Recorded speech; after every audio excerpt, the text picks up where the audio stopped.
Yes, hello everyone. Good evening, good evening, good evening to all of you. Good evening to all of you. Good evening everyone. Everyone please confirm बेटा am I audible, am I visible clearly to all of you. एक बार पहले सभी लोग फटाफट comment कर देंगे chat box में।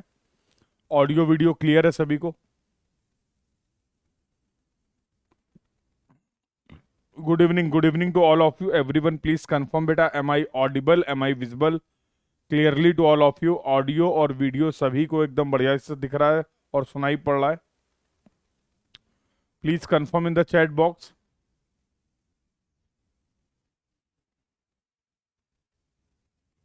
Audio video clear है, very good. How are you all? कैसे हैं आप सभी लोग? हाँ भाई, कैसे हो सभी लोग? How are you all?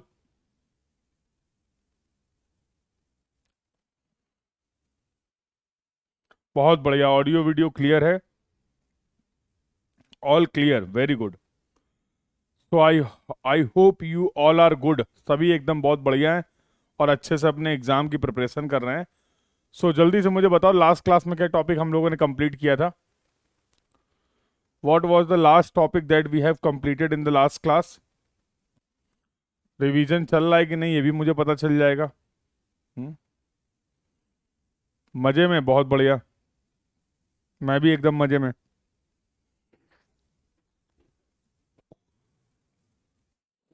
What was the last topic that we have covered?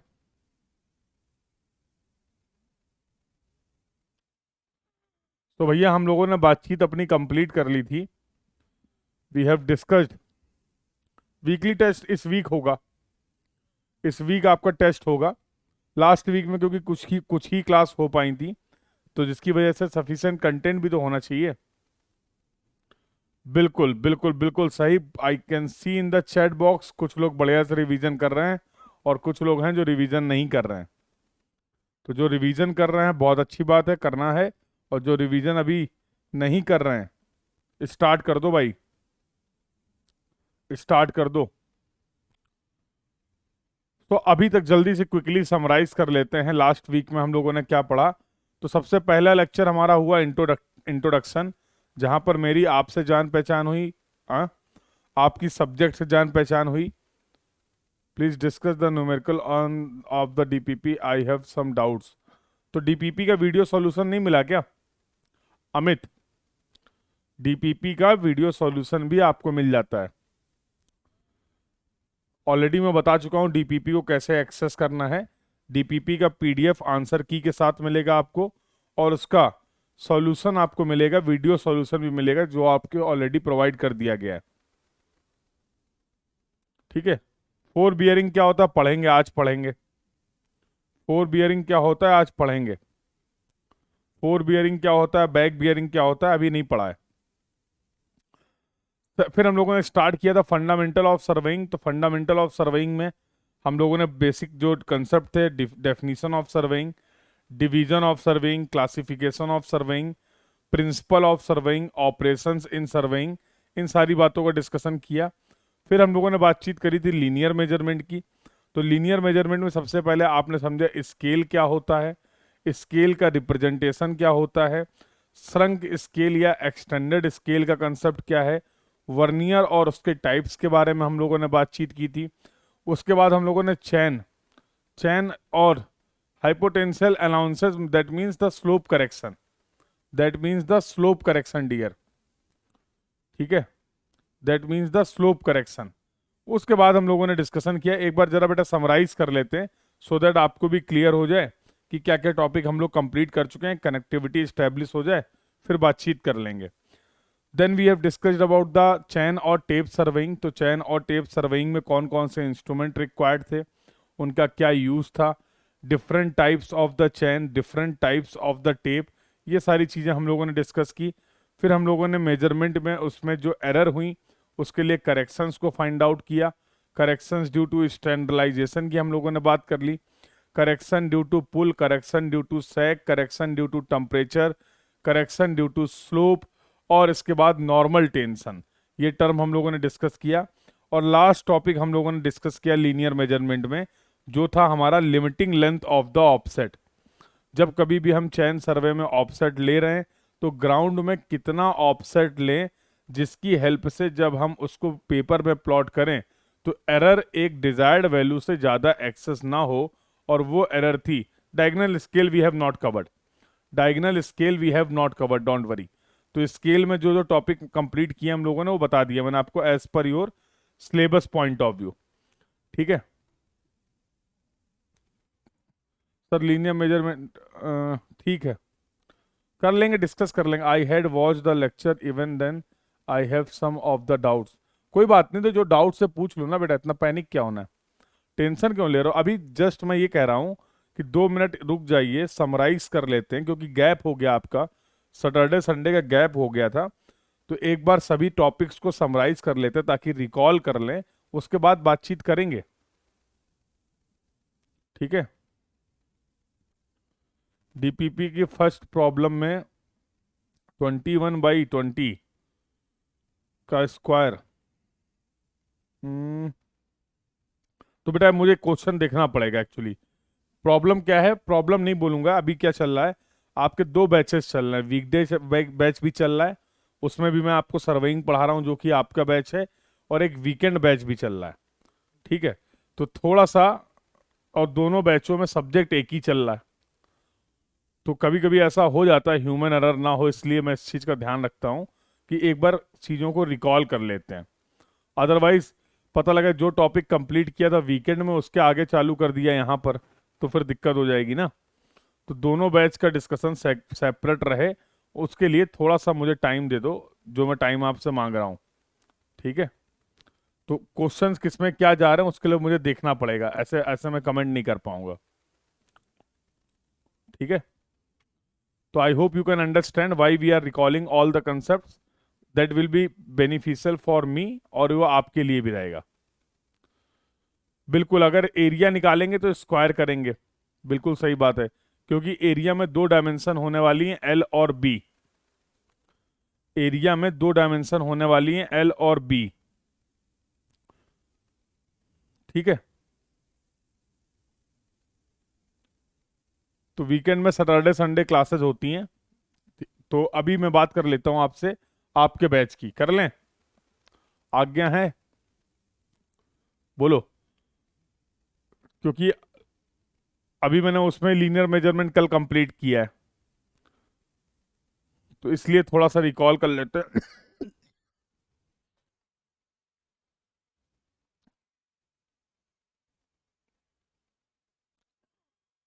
तो limiting length of the offset, 2 case हम लोगों ने डिस्कस किए थे।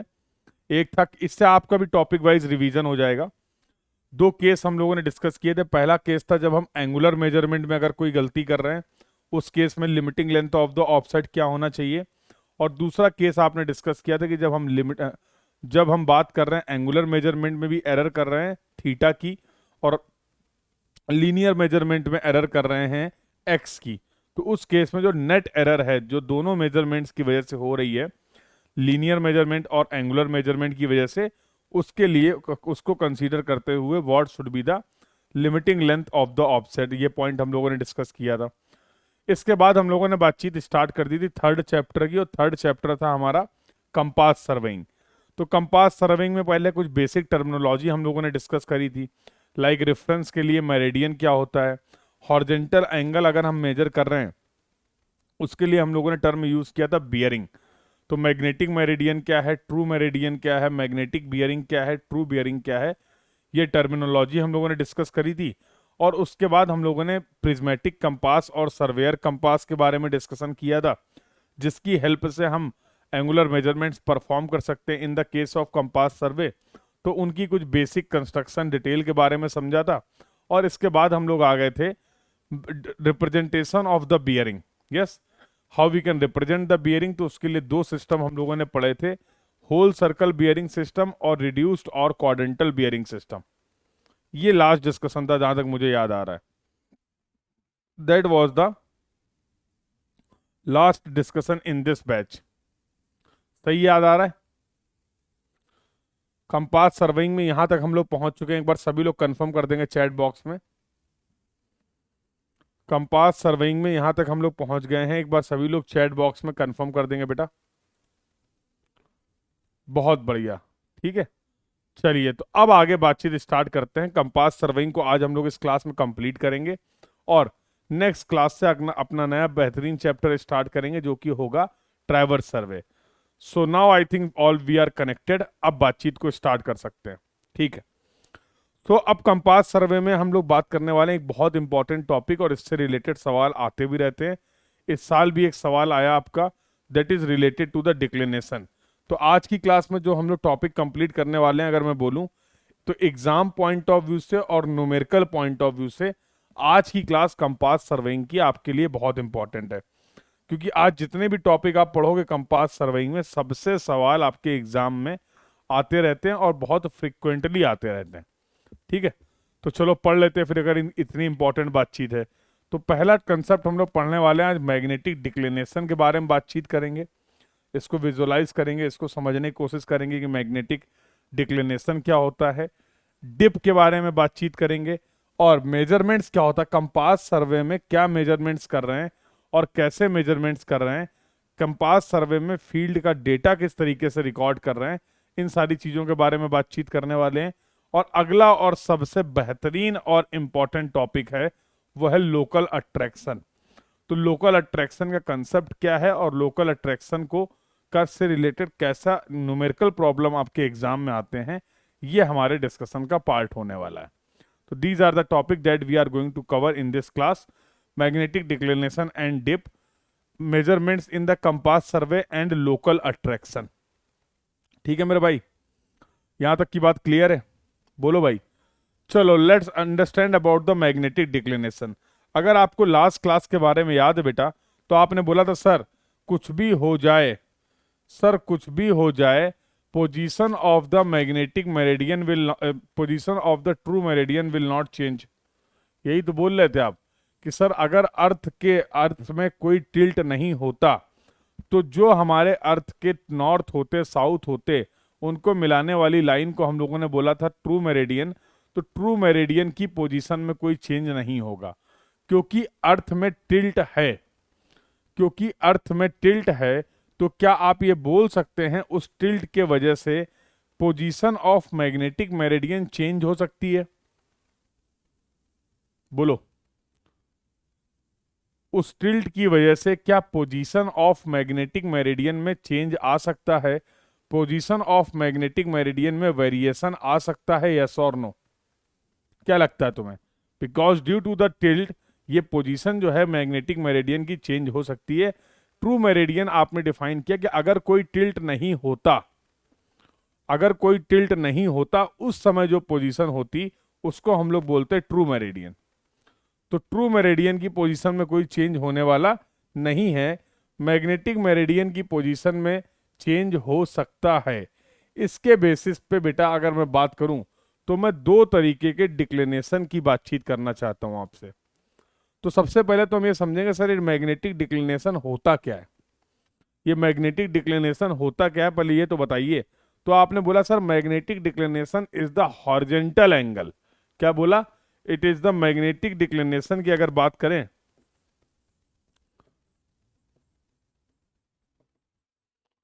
So it is the magnetic declination, it is the horizontal angle,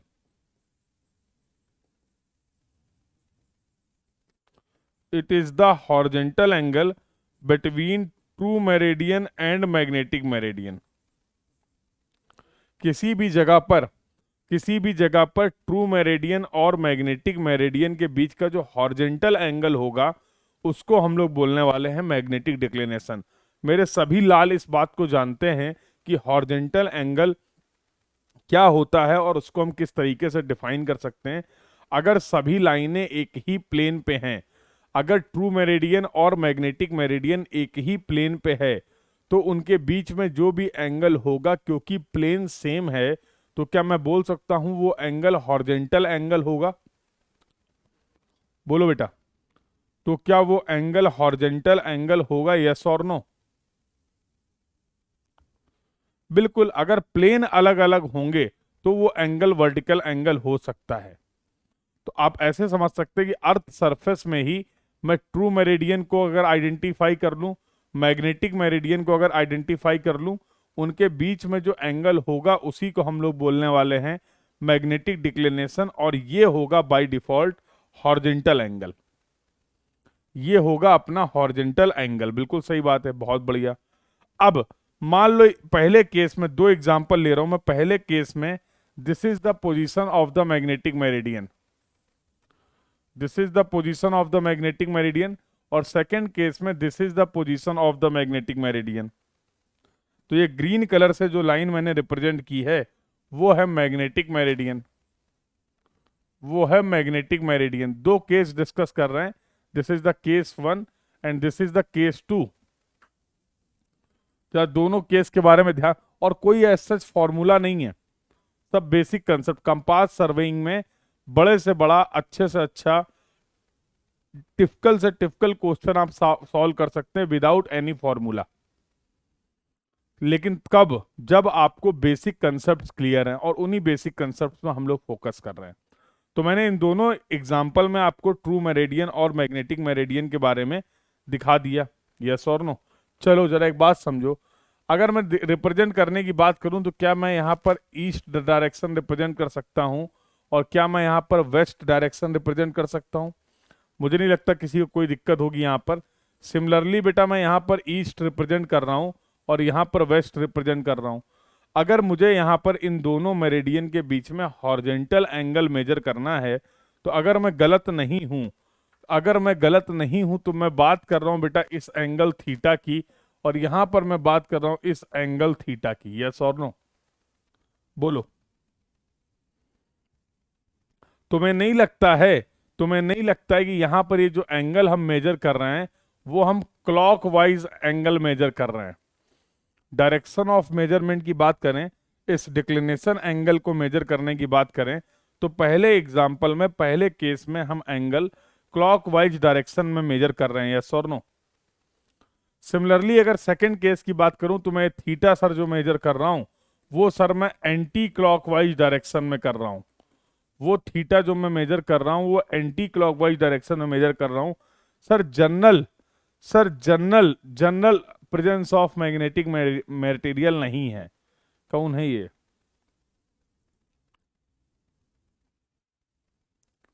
किसका comment है? सुन लो मेरे लाल, otherwise concept miss हो जाएगा। जो आप कहना चाह रहे हैं, जो आप एक्सप्लेन करना चाह रहे हैं, ये कंसेप्ट वो नहीं है। आप लोकल अट्रैक्शन की बात कर रहे हैं। जो भी हैं जिन्होंने भी कमेंट किया presence of magnetic meridian material, तो मेरी बिल्कुल हम्बल रिक्वेस्ट है आप सभी से, हाथ जोड़कर विनती है कि जिस समय क्लास में जो डिस्कशन चल रहा है फुल कंसंट्रेशन के साथ उसमें फोकस करिए। अदरवाइज जो हमारा आधा अधूरा पुराना नॉलेज होता है वो आपके लिए लॉसफुल हो सकता है, लॉस क्रिएट कर देगा। ठीक है? तो जो आप कहना चाह रहे हो, जो आप बताना चाह रहे हो, उसके बारे में बातचीत करेंगे, अभी बातचीत नहीं कर रहे हैं। ठीक है भाई? तो जनरली एक प्रैक्टिस होती है हमारी, जनरली एक नोटेशन हम लोग लेके चलते हैं कि सर क्लॉकवाइज डायरेक्शन में जो भी मेजरमेंट हम करते हैं उसके लिए सर हम लोग उनको रिप्रेजेंट कर देते हैं पॉजिटिव से, उनके लिए ले लेते हैं पॉजिटिव साइन। जनरल नोटेशन होता है। सिमिलरली एंटी क्लॉकवाइज डायरेक्शन में अगर हम कोई मेजरमेंट कर रहे हैं तो अगर आपको कोई दिक्कत ना हो तो उसके लिए मैंने नोटेशन ले लिया निगेटिव साइन। सर साउंड नहीं आ रहा है, कहाँ चला गया साउंड? साउंड तो आ रहा है। What about others? What about others? एक बार सभी लोग कंफर्म कर देंगे ऑडियो क्लियर है?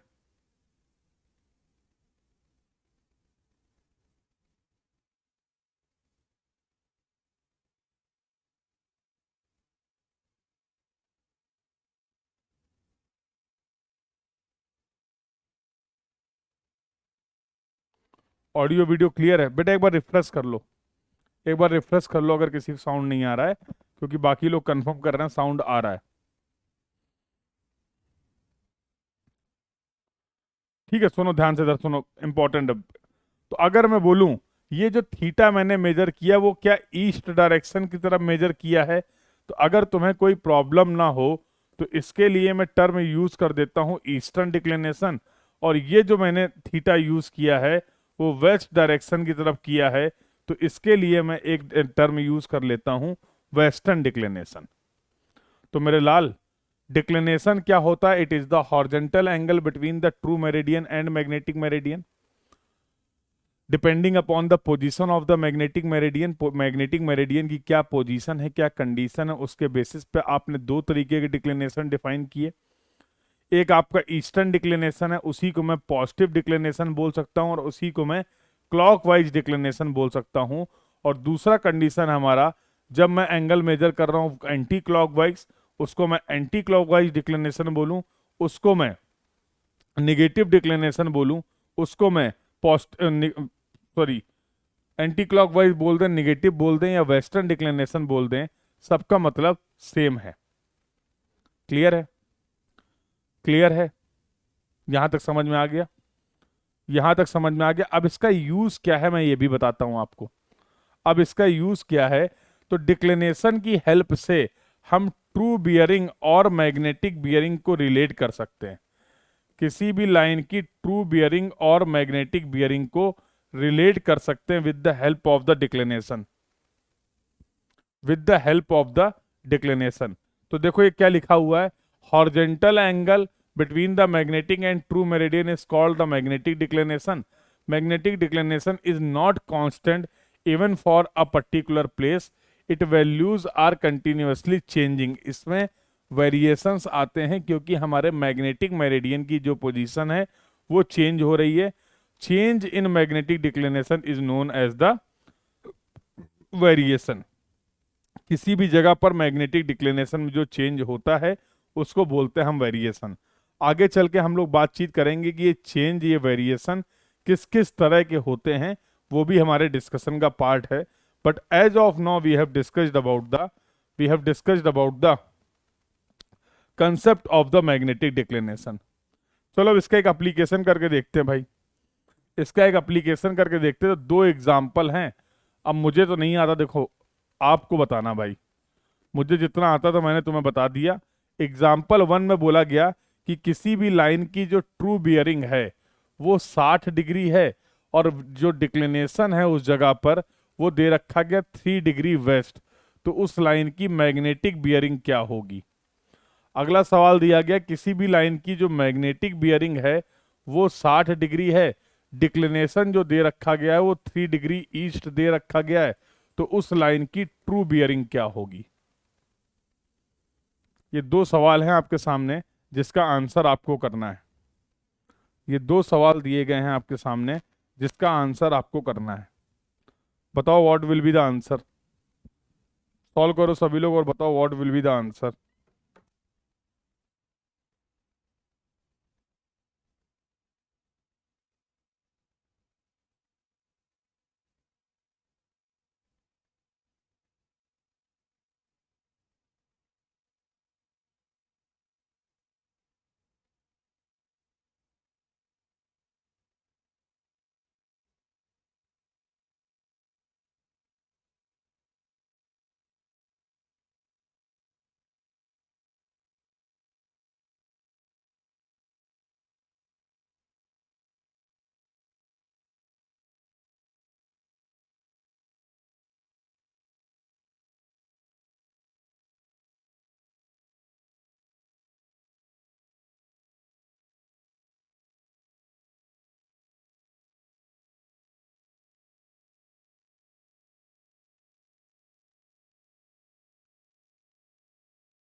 हाँ भाई, आंसर आ गया,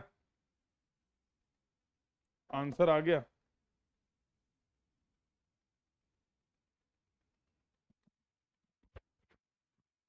both are 60 degree, both are 60 degree. चलो जरा समझते हैं क्या है तरीका इन सवाल को सॉल्व करने का। सिंपल सा प्रॉब्लम है भाई, कुछ नहीं करना।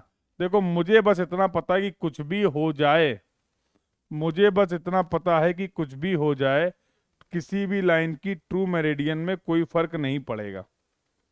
ये आपको ही पता है, ट्रू मेरिडियन की पोजीशन तो फिक्स है। ठीक है, यहाँ पर पहले सवाल में इन्होंने बोला है कि जो मैग्नेटिक डिक्लिनेशन है वो 3 डिग्री वेस्ट है। मतलब ये दे रखा गया है position of the magnetic meridian, और ये एंगल इन्होंने दिया है प्यार से 3 डिग्री। यही दिया भाई, बोलो। सिमिलरली अगर मैं बोलूं यहाँ पर डिक्लिनेशन दिया गया है 3 डिग्री ईस्ट, तो ये 3 डिग्री एंगल दिया गया है, and this is the position of the magnetic meridian. This is the position of the magnetic meridian, yes और नो। अब मुझे एक बात बताओ, अगर तुम्हें किसी भी लाइन की ट्रू बियरिंग को मेजर करना है, अगर आप किसी भी लाइन की ट्रू बियरिंग को मेजर करना चाह रहे हैं, तो कहां से मेजर करेंगे? What should be the reference? What should be the reference? What should be the reference? Tell मी।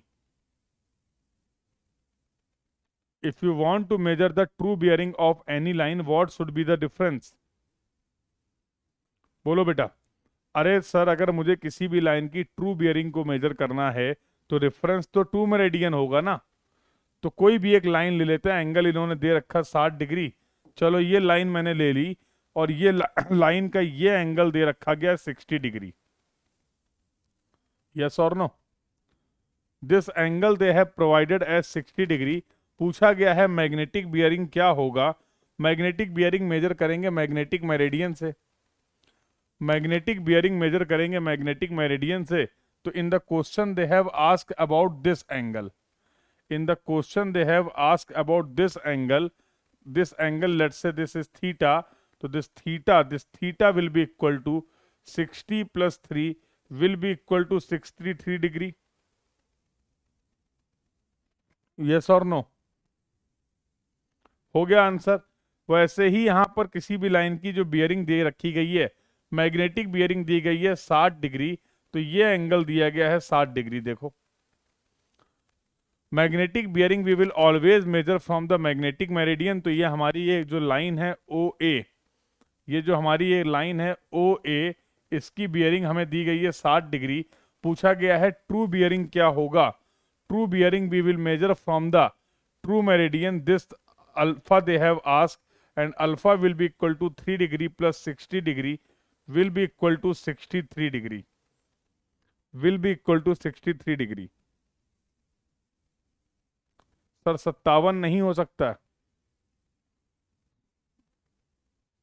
क्यों हो जाएगा, बताओ? मैग्नेटिक बियरिंग 57 क्यों होगा, बताओ? क्योंकि डिक्लिनेशन दे रखा गया 3 डिग्री वेस्ट, डिक्लिनेशन दे गया 3 डिग्री वेस्ट। बेटा जस्ट केवल बेसिक पे ध्यान रखिए।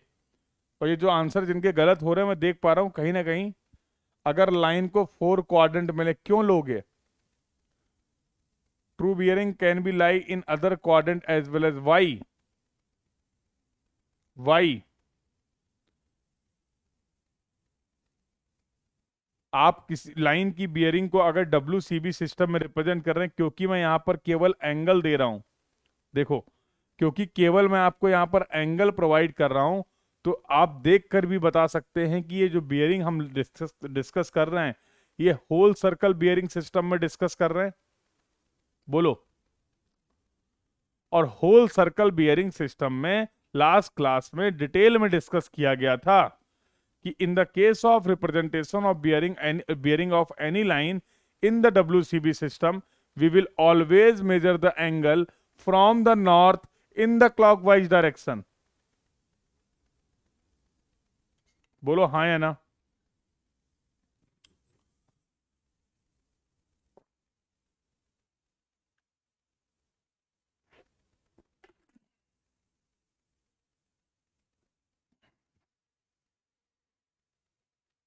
अगर आप किसी भी लाइन की बियरिंग को WCB सिस्टम में रिप्रेजेंट करेंगे तो always we will measure the angle from the north in the clockwise direction, from the north in the clockwise direction, yes और नो? तो भैया बियरिंग जो दी गई है वो WCB सिस्टम में दी गई है। कोई तकलीफ? तो अब तुम्हें शायद ये बात समझ में आ गई है कि डिक्लिनेशन की हेल्प से हम किस तरीके से ट्रू बियरिंग और मैग्नेटिक बियरिंग को रिलेट कर सकते हैं। ऐसे सवाल भी फ्रिक्वेंटली आपको एग्जाम में देखने को मिलते हैं। अभी अभी आपने बोला कि सर मैग्नेटिक मेरिडियन की पोजीशन में चेंज हो सकता है, तो कौन कौन से वेरिएशन होते हैं, जरा इनके बारे में भी लगे हाथों मुझे बता दीजिए कौन कौन से वेरिएशन होते हैं। तो पहला आपने बोला डाईयूर्नल वेरिएशन, पहला आपने बोला डाईयूर्नल वेरिएशन, किसी भी जगह पर मैग्नेटिक मेरिडियन की जो पोजीशन में चेंज आ रहा है और वो चेंज आप ऑब्जर्व कर रहे हैं, वो चेंज आप देख रहे हैं डेली बेसिस पे, वो चेंज अगर आप देख रहे हैं डेली बेसिस पे तो उसको हम लोग बोलते हैं डाईयूर्नल वेरिएशन, उसको हम लोग बोलते हैं डाईयूर्नल वेरिएशन। सर हमारी पिछली क्लासेस छूट गई हैं, अटेंड नहीं की हैं, आज से ज्वाइन किया है सर, तो पिछले लेक्चर कहाँ से देखें? ऐप पर बेटा पिछले की क्लासेस अवेलेबल हैं, ऐप पर आपकी सारी क्लासेस अवेलेबल हैं रिकॉर्डेड फॉर्म में जो कंडक्ट हो चुकी हैं। तो just go through the app, you will get the class और आप उन क्लास को एक्सेस कर लीजिए। क्लास को कंप्लीट जरूर कर लेना, क्लासेस को कंप्लीट जरूर कर लेना, कोई भी क्लास स्किप नहीं करनी है, कोई भी क्लास मिस नहीं करनी है, ठीक है भाई? जो डेली बेसिस पे वेरिएशन आ रहे हैं उसको आपने बोला डाईयूर्नल वेरिएशन। ईयरली बेसिस पे किसी भी जगह पर जो वेरिएशन आ रहे हैं उनको आप बोलते हैं annual variation. Over a long period of time, for example 100 years के टाइम स्पैन में, 150 ईयर्स के टाइम स्पैन में, बहुत लंबे समय में जो आपको वेरिएशन देखने को मिलते हैं उनको हम लोग बोलते हैं सेकुलर वेरिएशन। और लास्ट में हमारे पास है इर्रेगुलर वेरिएशन। कभी कभार कोई ऐसा वेरिएशन आपने ऑब्जर्व किया जिसका कोई पैटर्न ही नहीं है, जब ऐसा वेरिएशन आप ऑब्जर्व करेंगे तो उसको मैं बोल सकता हूं इर्रेगुलर वेरिएशन, इसका कोई पैटर्न नहीं होगा। अब यहां पर एक ऑब्जर्वेशन है जो आपने नोट किया है, this is the very important point, ये डायरेक्टली आपसे एग्जाम में पूछ लिया जाता ऑब्जर्वेशन। ऐसा ऑब्जर्व किया गया है, ऐसा ऑब्जर्व किया गया है कि डेली बेसिस के जो वेरिएशन है वो समर सीजन में ज्यादा होते हैं as compare to the winter. So it has been practically observed that the diurnal variation in the declination or in the position of the magnetic meridian are more in the case of summer as compared to the winter. तो diurnal variation daily basis पे, annual variation जो yearly basis पे हो रहा है, secular variation जो over a long period of time, लंबे समय अंतराल के बाद जो चेंज आपको देखने को मिलना है उसको बोलते हैं सेकुलर वेरिएशन। इरेगुलर वेरिएशन जहां पर किसी भी तरीके का वेरिएशन का पैटर्न, फिक्स पैटर्न नहीं था, उसको आपने बोला था इरेगुलर वेरिएशन, उसको आपने बोला था इरेगुलर वेरिएशन। क्लियर है बेटा? The point is clear to everyone? तो ये हम लोगों ने बातचीत कर ली डिक्लिनेशन की, ये हम लोगों ने बातचीत कर ली डिक्लिनेशन की। तो ईस्टर्न डिक्लिनेशन के केस में अगर आप चाहते हैं कि सर हम फॉर्मूले के टर्म में समझेंगे तो सब कुछ मैंने यहाँ पे लिख रखा है, बट मैं नहीं रिकमेंड करूंगा कि आप प्लस माइनस ऐसे ध्यान रखें। सिंपल सा कंसेप्ट था हमारे पास, ट्रू मेरिडियन अगर, ट्रू बियरिंग अगर मेजर करेंगे किसी भी लाइन की तो रेफरेंस ट्रू मेरिडियन होगा। मैग्नेटिक बियरिंग की अगर बात करेंगे किसी भी लाइन के लिए तो रेफरेंस होगा मैग्नेटिक मेरिडियन। डिक्लिनेशन मुझे पता है, ईस्टर्न डिक्लिनेशन और वेस्टर्न डिक्लिनेशन, तो जिस तरीके से हम लोगों ने क्लास में क्वेश्चन को सॉल्व किया है इजिली आप उस तरीके से questions, this is observation dear, this is observation, ऐसा होते हुए पाया गया है। समर के केस में डाईयूर्नल वेरिएशन जो है, डेली वेरिएशन जो है वो ज्यादा है as compare to the other season. That's why I am using the word observation, that's why I am using the word observation. तो it has been observe that diurnal variations are more in the case of summer as compared to the winter. Clear है भाई? यहां तक की बात clear, तो फिर आगे बातचीत करें। तो उसी तरीके से वेस्टर्न डिक्लिनेशन की आपने बात कर ली, और इससे रिलेटेड आपको कुछ सवाल आपके एग्जाम में देखने को मिलेंगे, तो उनको आप जरूर अटेम्प्ट करेंगे, उनको आप जरूर अटेम्प्ट करेंगे। तो ये बातचीत हम लोगों ने कर ली डिक्लिनेशन की।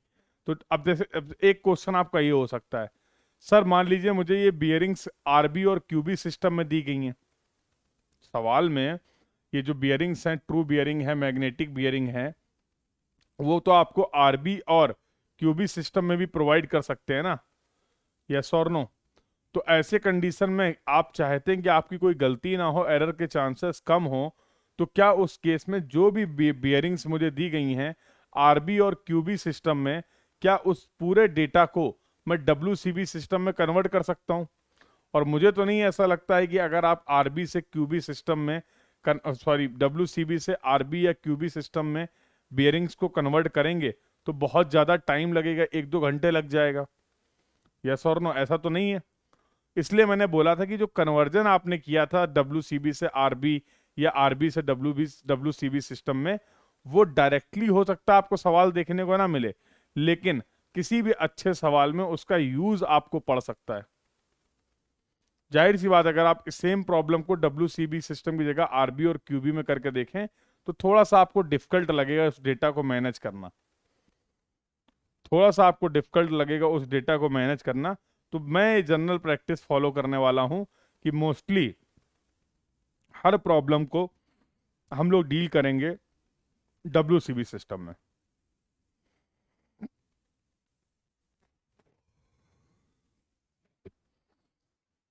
पॉइंट क्लियर है बेटा?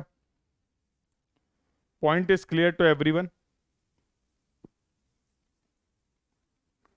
Point is clear to everyone?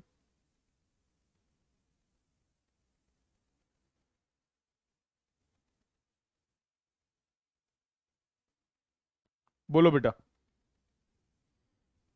चलिए अगला कंसेप्ट डिस्कस करते हैं। अगला कंसेप्ट बड़ा प्यारा सा कंसेप्ट है, जिसको हम लोग बोलते हैं एंगल ऑफ डिप और angle of depression. Next concept is angle of dip और एंगल ऑफ डिप्रेशन। इसके बारे में बातचीत कर लेते हैं। अभी तक कंपास सर्वेइंग में हम जितने भी एंगल्स की बात कर रहे थे वो हॉरिजेंटल एंगल थे। आपने बियरिंग की बात की, आपने डिक्लिनेशन की बात की, वो सभी के सभी हॉरिजेंटल एंगल थे। ये पहला एंगल हम देखने जा रहे हैं कंपास सर्वेइंग के केस में, जो कि वर्टिकल एंगल है। सर हमें विजुलाइज करना है, ऐसे काम चलेगा नहीं, हमको करना है विजुलाइज। ठीक है कराएंगे विजुलाइज, हमको करना है विजुलाइज, ठीक है कराएंगे विजुलाइज।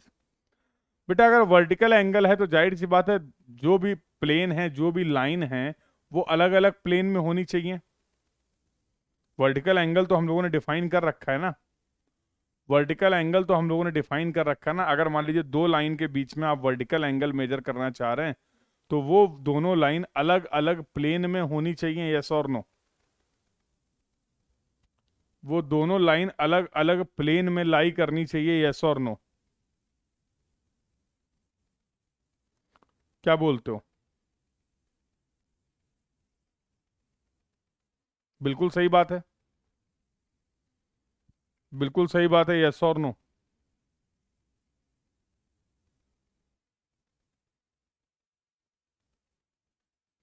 देखो कैसे डिफाइन करते हैं एंगल ऑफ डिप और एंगल ऑफ डिप्रेशन को, पहले इस बात को समझो। How we can define the angle of dip और एंगल ऑफ डिप्रेशन, जरा ध्यान से समझना। अर्थ, हमारी ये अर्थ है, और अर्थ में भैया हैं दो पोल, एक है अपना नॉर्थ पोल और एक है साउथ पोल। आई होप आप सभी को पता है मैग्नेटिक फ्लक्स लाइन के बारे में। तो जब आप 11वीं 12वीं में रहे होंगे तो फिजिक्स में मैग्नेटिक निडल की हेल्प से आपने मैग्नेटिक लाइंस को रिप्रेजेंट किया था, याद है? तो एक मैग्नेटिक निडल होती थी, एक मैग्नेट रख लेते थे, एक मैग्नेट रख लेते थे, मैग्नेटिक निडल की हेल्प से हम मैग्नेटिक लाइंस को रिप्रेजेंट करते थे, याद आया? करा होगा आपने भी, यस और नो? तो जब मैग्नेटिक लाइंस को हम लोग इंडिकेट करते थे, रिप्रेजेंट करते थे, तो हमें पता चलता था हालात कुछ ऐसे हैं कि जो मैग्नेटिक लाइंस होती हैं वो नॉर्थ पोल से निकल के साउथ पोल की तरफ जाती हैं इस तरीके से। याद आया? नॉर्थ पोल से निकल के साउथ पोल की तरफ जाती हैं। और अगर यहां पर रिप्रेजेंट करें तो situation will be something like this. It will emit from north pole and terminates at the south पोल।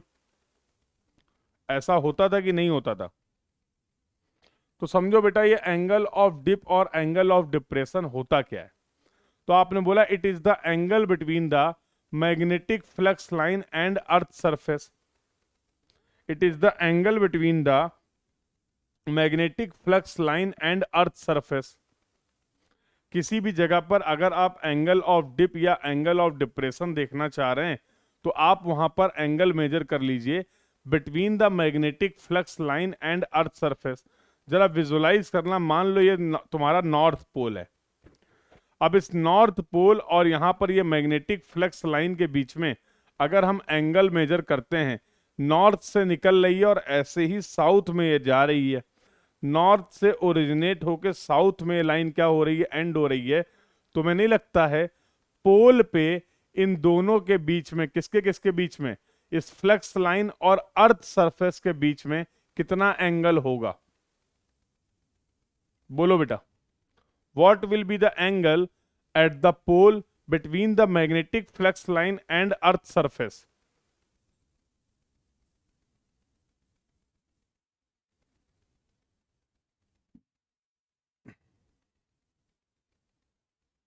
बोलिए बेटा। तो ये तुम्हारी अर्थ सरफेस है। चलो यहाँ पर मैं एक टेंजेंट ले लेता हूं। ये मैग्नेटिक फ्लक्स लाइन थी, तो इसका मैंने टेंजेंट ले लिया। तो मैं नहीं लगता बेटा ये एंगल जो होगा, ये हमारा प्यारा सा एंगल जो होगा वो 90 डिग्री होगा।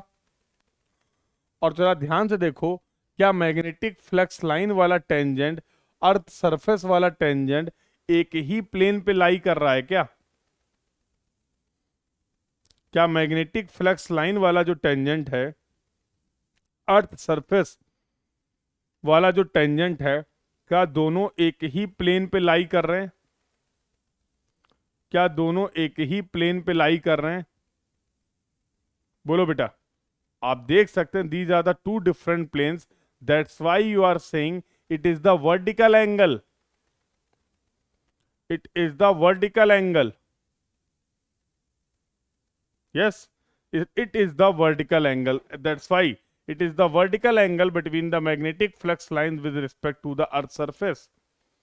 तो वहीं पर मैंने लिखा, अगर मैं एंगल ऑफ डिप्रेशन की बात करूं तो ये आपको देखने को मिलेगा 90 डिग्री एट पोल। सेम हालात आपको देखने को मिलेंगे जब आप बात करेंगे साउथ पोल की। तो नॉर्थ पोल की बात कर लें या साउथ पोल की बात कर लें, दोनों ही केस में एंगल ऑफ डिप क्या होने वाला है, 90 डिग्री होने वाला है। चलिए सर, हम ये बात तो आपकी समझ गए। अगर मैं अर्थ के इक्वेटर की बात करूं, ये है इक्वेटर। अगर मैं अर्थ के इक्वेटर की बात करूं, मेरे लाल तुम मुझे बताओ, इक्वेटर पर मैग्नेटिक फ्लक्स लाइन और अर्थ सरफेस के बीच में कितना एंगल होगा? और मेजर करना है तुम्हें वर्टिकल एंगल। मेजर करना है तुम्हें वर्टिकल एंगल। तो सर इक्वेटर में ये हो गई हमारी अर्थ सरफेस, ये जा रही है मैग्नेटिक फ्लक्स लाइन। इन दोनों के बीच में कितना एंगल है? 0 डिग्री। पैरेलल है भैया। ये अर्थ सरफेस है और ये मैग्नेटिक फ्लक्स लाइन है। अगर मैं वर्टिकल एंगल की बात करूंगा तो इन दोनों पॉइंट टर्म के बीच में वर्टिकल एंगल कितना दिखेगा? 0 डिग्री। तो वही लिख दिया है, ये 0 डिग्री होता है एट इक्वेटर। सर पोल और इक्वेटर के अलावा किसी और जगह पर अगर हम बात करें तो क्या ये वर्टिकल एंगल होगा? बिल्कुल होगा। क्या वर्टिकल एंगल एग्जिस्ट करेगा except from poles and equator? Except from pole and equator, बिल्कुल एग्जिस्ट करेगा।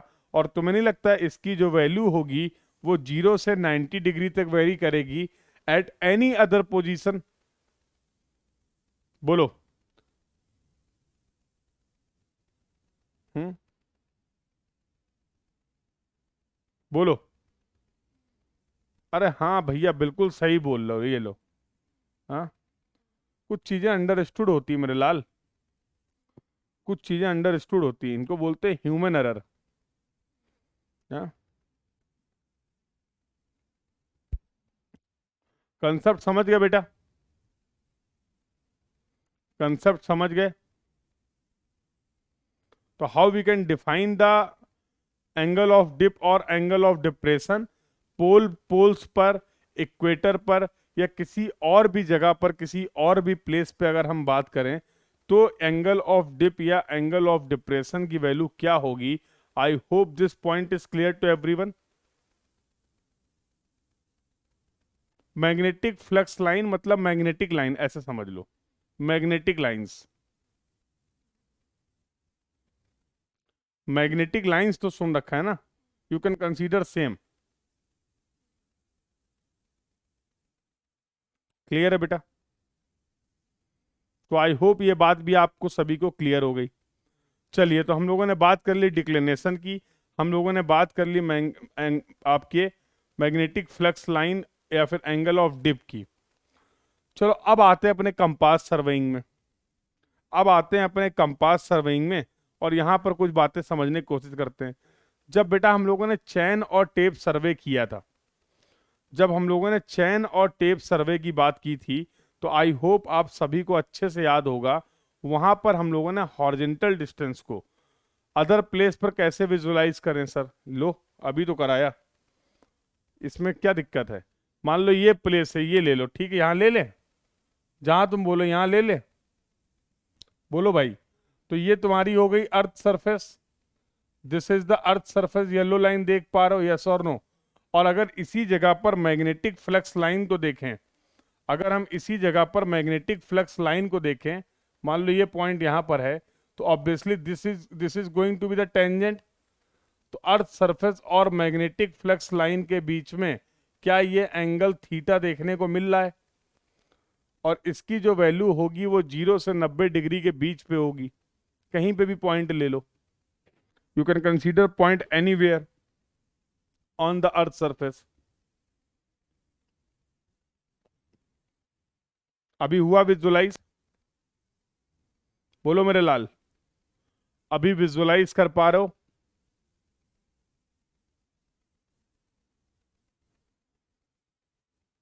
अभी विजुलाइज कर पा रहे हो?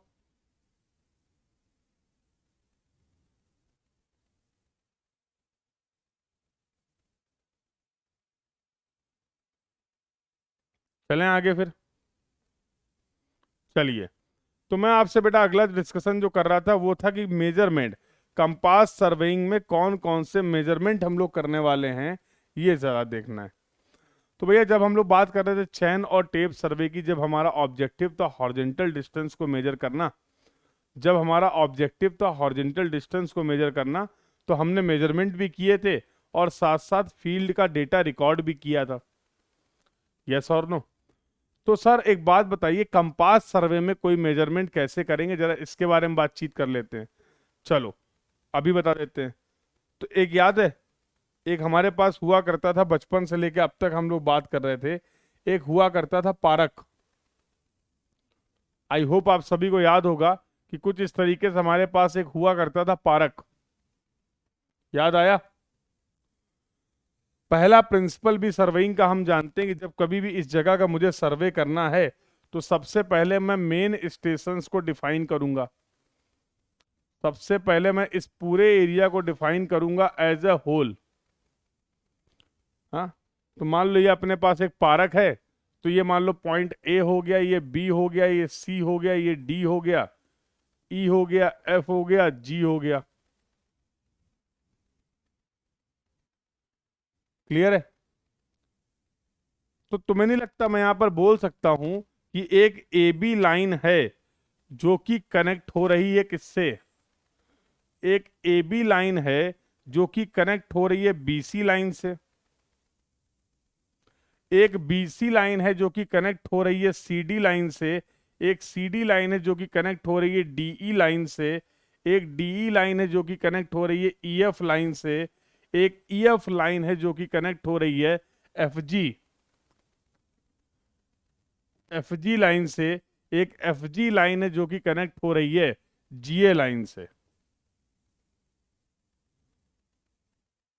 बोलो, अगर मैं डायरेक्शन की बात करूं तो मुझे दिख रहा है कि पहले मैं ए से बी मूव करूंगा, देन बी से सी मूव करूंगा, देन सी से डी मूव करूंगा, देन डी से ई मूव करूंगा एंड सो ऑन। मतलब मैं क्लॉकवाइज डायरेक्शन में मूव कर रहा हूं। मेरे सर्वे की जो डायरेक्शन है भैया, स्टेशन ए के बाद स्टेशन बी जाएंगे, स्टेशन बी के बाद स्टेशन सी जाएंगे। ऐसा तो नहीं करेंगे कि उल्टा जाएंगे, सी बी ए। बोलो, तो जनरल तो नॉर्मल तरीका तो यही है ना कि A then B then C then D. बेटा तुमने बातों ही बातों में एक प्यारा सा कंसेप्ट समझ लिया है, जिसको हम लोग बोलते हैं ट्रैवर्स। जिसको हम लोग बोलते हैं ट्रैवर्स, ये कई समय से तुम समझ रहे थे, और इसके बारे में अभी हम लोग और बात करेंगे। सर्वेइंग का, डेटा कलेक्शन का ये जो तरीका आप देख रहे हैं, इसको बोलते हैं ट्रैवर्स। क्या बोलते हैं? इसको बोलते हैं ट्रैवर्स। तो ट्रैवर्स को मैं कैसे डिफाइन कर सकता हूं?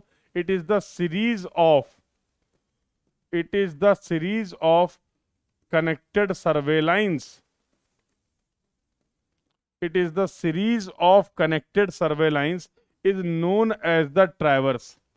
जब आपने इस पूरे एरिया को, जब आपने इस पूरे फीचर को कवर किया है with the help of the connected survey lines, तो ये आपने बना दिया है एक ट्रैवर्स।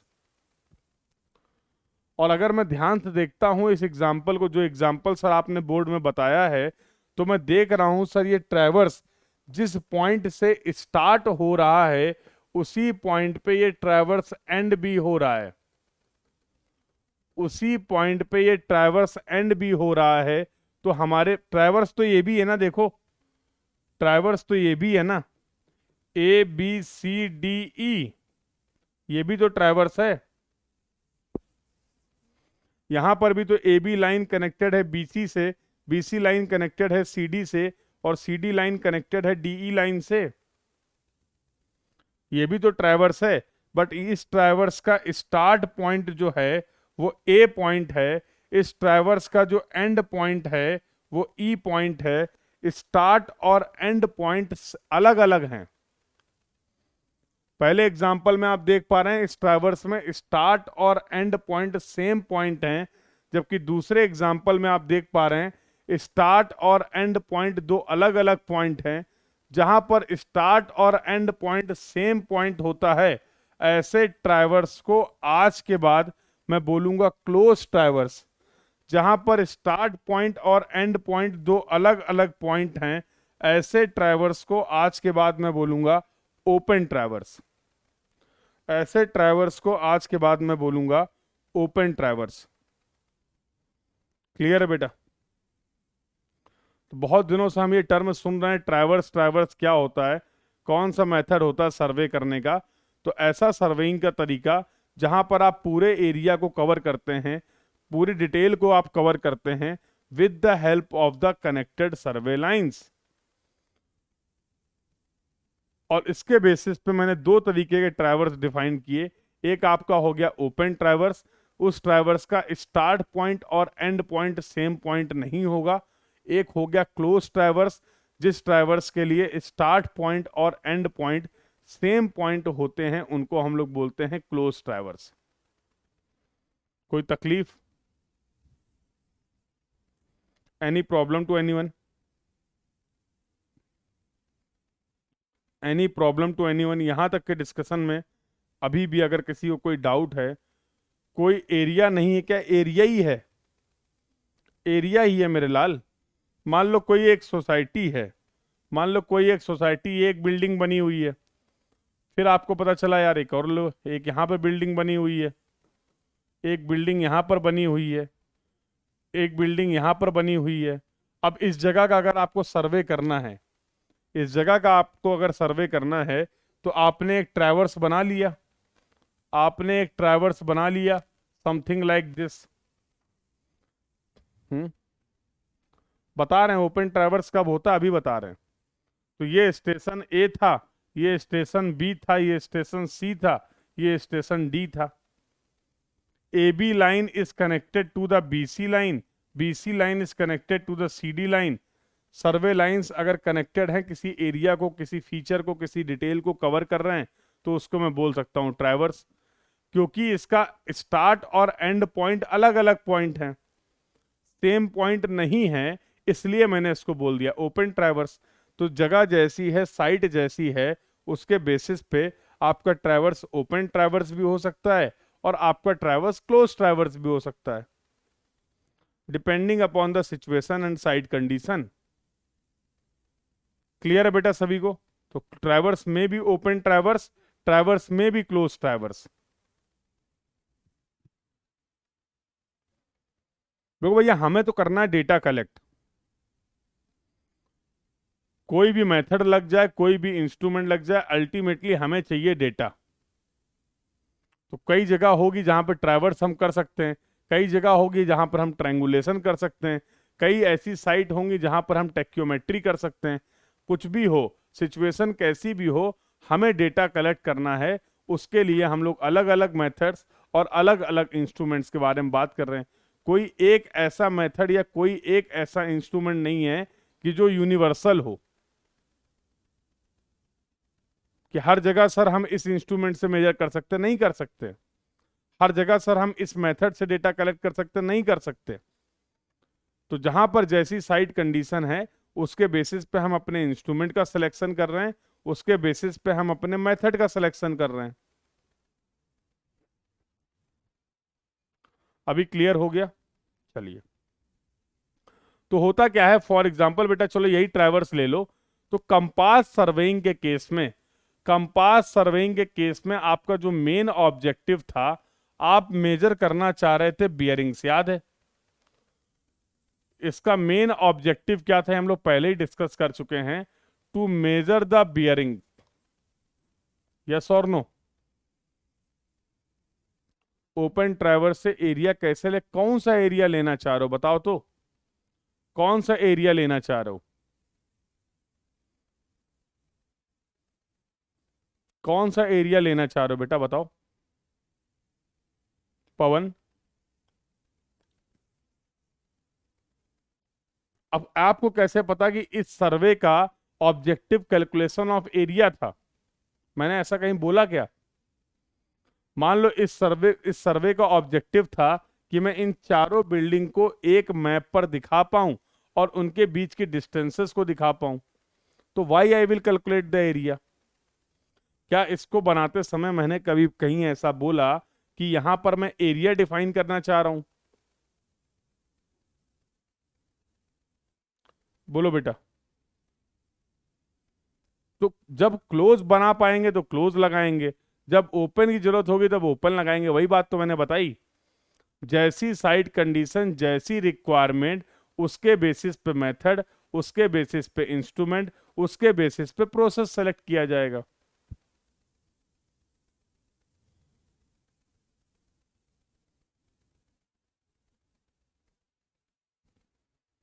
चलें आगे, चलें आगे। तो आपने बोला था सर हमारे कंपास सर्वेइंग का जो मेन ऑब्जेक्टिव है, वो हम इतना समझ गए कि हमें करनी है मेजर बियरिंग, और तुम करोगे भी केवल बियरिंग को ही मेजर। अब जाहिर सी बात है, हम है इंजीनियर, तो इंजीनियर का काम जानते हो क्या होता है? इंजीनियर का काम क्या होता है बताओ भाई, तुम सब भी इंजीनियर हो, इंजीनियर का क्या काम होता है?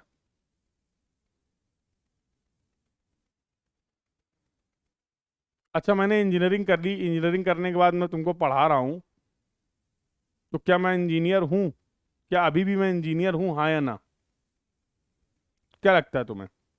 मेरे घर वाले तो मानते ही नहीं कि मैं इंजीनियर हूं। मेरे घर वालों को लगता है मैं इंजीनियर नहीं हूं, क्योंकि मैं तो टीचर हूं, मैं तो टीचिंग प्रोफेशन में हूं। तुम्हें क्या लगता है? हम्म? बीटेक करा मैंने, एमटेक करा, पीएचडी भी कर ली, पेपर भी निकाल लिए, फिर भी घर वाले कह रहे हैं, तुम्हें हम इंजीनियर मानते ही नहीं है।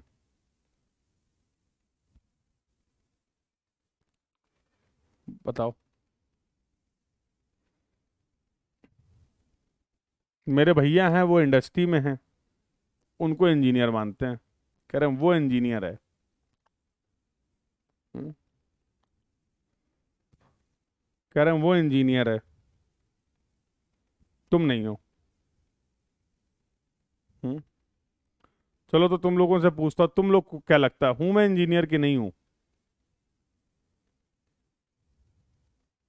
पता नहीं घर वालों को लगता है कि नहीं लगता, बट मुझे लगता है कि मैं हूं। हाँ, मुझे लगता है, not based on the degree. हाँ, इंजीनियर या इंजीनियरिंग का मेन काम है चीजों को आसान करना।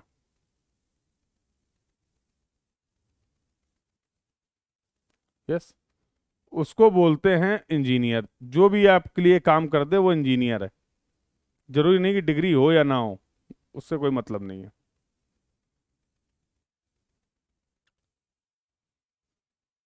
चीजों को आसान करना, चीजों को सिंप्लीफाई करना, तो मुझे ऐसा लगता है कि मैं अपना बेस्ट करता हूँ कि जो कंसेप्ट्स हैं उनको मैं आसान से आसान तरीके से आपको समझा देता हूँ।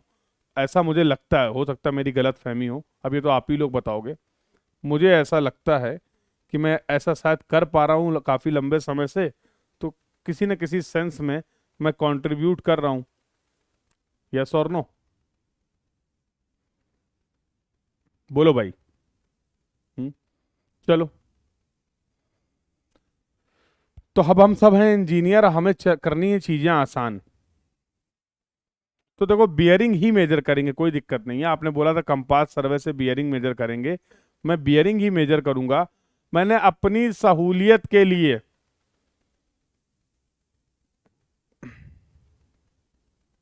क्या हो गया, कुछ खाया तो मैंने, सच है नहीं। वॉमिट जैसा फील हो रहा है।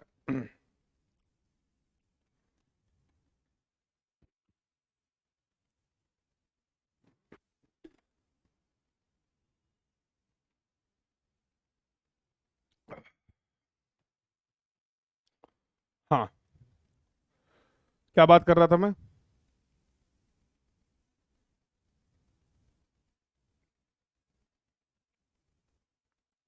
यस, तो हम बियरिंग ही मेजर करेंगे। अच्छा मेरे लाल, मुझे ये बता दो, हम कौन सी बियरिंग मेजर कर सकते हैं कंपास की हेल्प से? हम कौन सी बियरिंग मेजर कर सकते हैं कंपास की हेल्प से? हम कौन सी बियरिंग मेजर कर सकते हैं कंपास की हेल्प से? ट्रू बियरिंग या मैग्नेटिक बियरिंग? ट्रू बियरिंग या मैग्नेटिक बियरिंग? ट्रू बियरिंग या मैग्नेटिक बियरिंग? अरे भैया, बात जब आप कंपास की कर रहे हैं तो हम मेजर कर सकते हैं मैग्नेटिक बियरिंग। ये तो मैंने लास्ट क्लास में भी आपको बताया था। हमारे जितने भी मेजरमेंट होने वाले हैं वो सभी के सभी मैग्नेटिक मेरिडियन के रेफरेंस में होंगे। इसका मतलब मैं किसी भी लाइन की मैग्नेटिक बियरिंग को मेजर कर सकता हूं with the help of the compass. कर सकते हैं। चलो यही एग्जांपल लेते हैं। मुझे इस जगह का बनाना है मैप, मुझे इस जगह का बनाना है मैप, और ये चारों बिल्डिंग उस मैप में होनी चाहिए। ये चारों बिल्डिंग उस मैप में होनी चाहिए, और मेरे को बोला गया करो कंपास सर्वे, और हम पहुंच गए फील्ड में, क्योंकि डेटा चाहिए। तो फील्ड बुक का जो फॉर्मेट होता है वो कुछ ऐसा होता है। In the case of traverse और in the case of compass survey, कुछ हम इस तरीके से फील्ड में जाके डेटा को कलेक्ट करते, जरा कैसे देखो। तो सबसे पहले कॉलम में हम लिखने वाले हैं लाइन, उसके बाद हम लिखेंगे उस लाइन की लेंथ क्या है, उसके बाद हम लिखेंगे उस लाइन की फोर बियरिंग, और उसके बाद हम लिखेंगे उस लाइन की बैक बियरिंग। तो जितनी भी लाइंस आपको यहाँ पर दिख रही हैं सर्वे लाइंस, उन सभी सर्वे लाइंस के लिए हम फील्ड में जाके इस तरीके से डेटा को कलेक्ट कर सकते हैं। तो यहाँ पर ए बी लाइन है, बी सी लाइन है, और सी डी लाइन है। तीन ही लाइन दिख रही थी मुझे ग्राउंड में। इन सभी लाइन की मैं लेंथ को मेजर कर सकता हूं क्या? हाँ, बिल्कुल कर सकते हो, with the help of the chain और टेप। मान लो तुमने इनकी लेंथ को मेजर कर लिया, L1 L2 and L3। Length, horizontal distance तो मेजर करना सभी को आता है ना? हॉरिजेंटल डिस्टेंस तो मेजर करना सभी को आता है, यस और no? You all can easily measure the horizontal distance, yes? तो with the help of the chain और टेप मैंने ग्राउंड में इन सभी लाइंस की लेंथ को भी मेजर कर लिया। सर अब आपने मुझे कंफ्यूज कर दिया है। आपने बोला है कि कंपास सर्वेइंग का मेन ऑब्जेक्टिव है to measure the bearing, but ये दो तरह की बियरिंग कैसे आ गई? ये दो तरीके की बियरिंग कैसे आ गई? एक है फोर बियरिंग और ये है बैक बियरिंग। हमको ये समझ में नहीं आ रहा है। तो समझ में आएगा कैसे? अभी समझा ही नहीं है मेरे लाल। बियरिंग, बियरिंग का मतलब मैग्नेटिक बियरिंग, और मैग्नेटिक बियरिंग का मतलब हम लोग अगर WCB सिस्टम में बात करें तो we will measure the angle from the north in the clockwise direction. यही तो पढ़ा है अब तक। हमें अच्छा लगता है, हमें आसान लगता है WCB सिस्टम। तो जब जब बात होगी बियरिंग की, मैं हमेशा बियरिंग को WCB सिस्टम में रिप्रेजेंट करूंगा। और अगर मैं किसी भी लाइन की बियरिंग को WCB सिस्टम में रिप्रेजेंट कर रहा हूं, that means I am measuring the angle of that line from the magnetic north in the clockwise direction. We will always measure the angle from the north in the clockwise direction. Yes or no?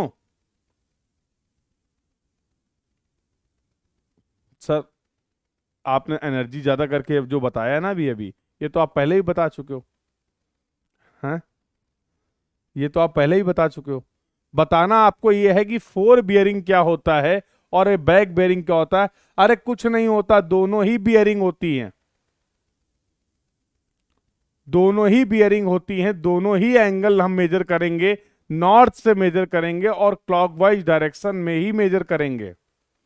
और लो sir, अब ना आप confusion को बढ़ाते हुए चले जा रहे हैं।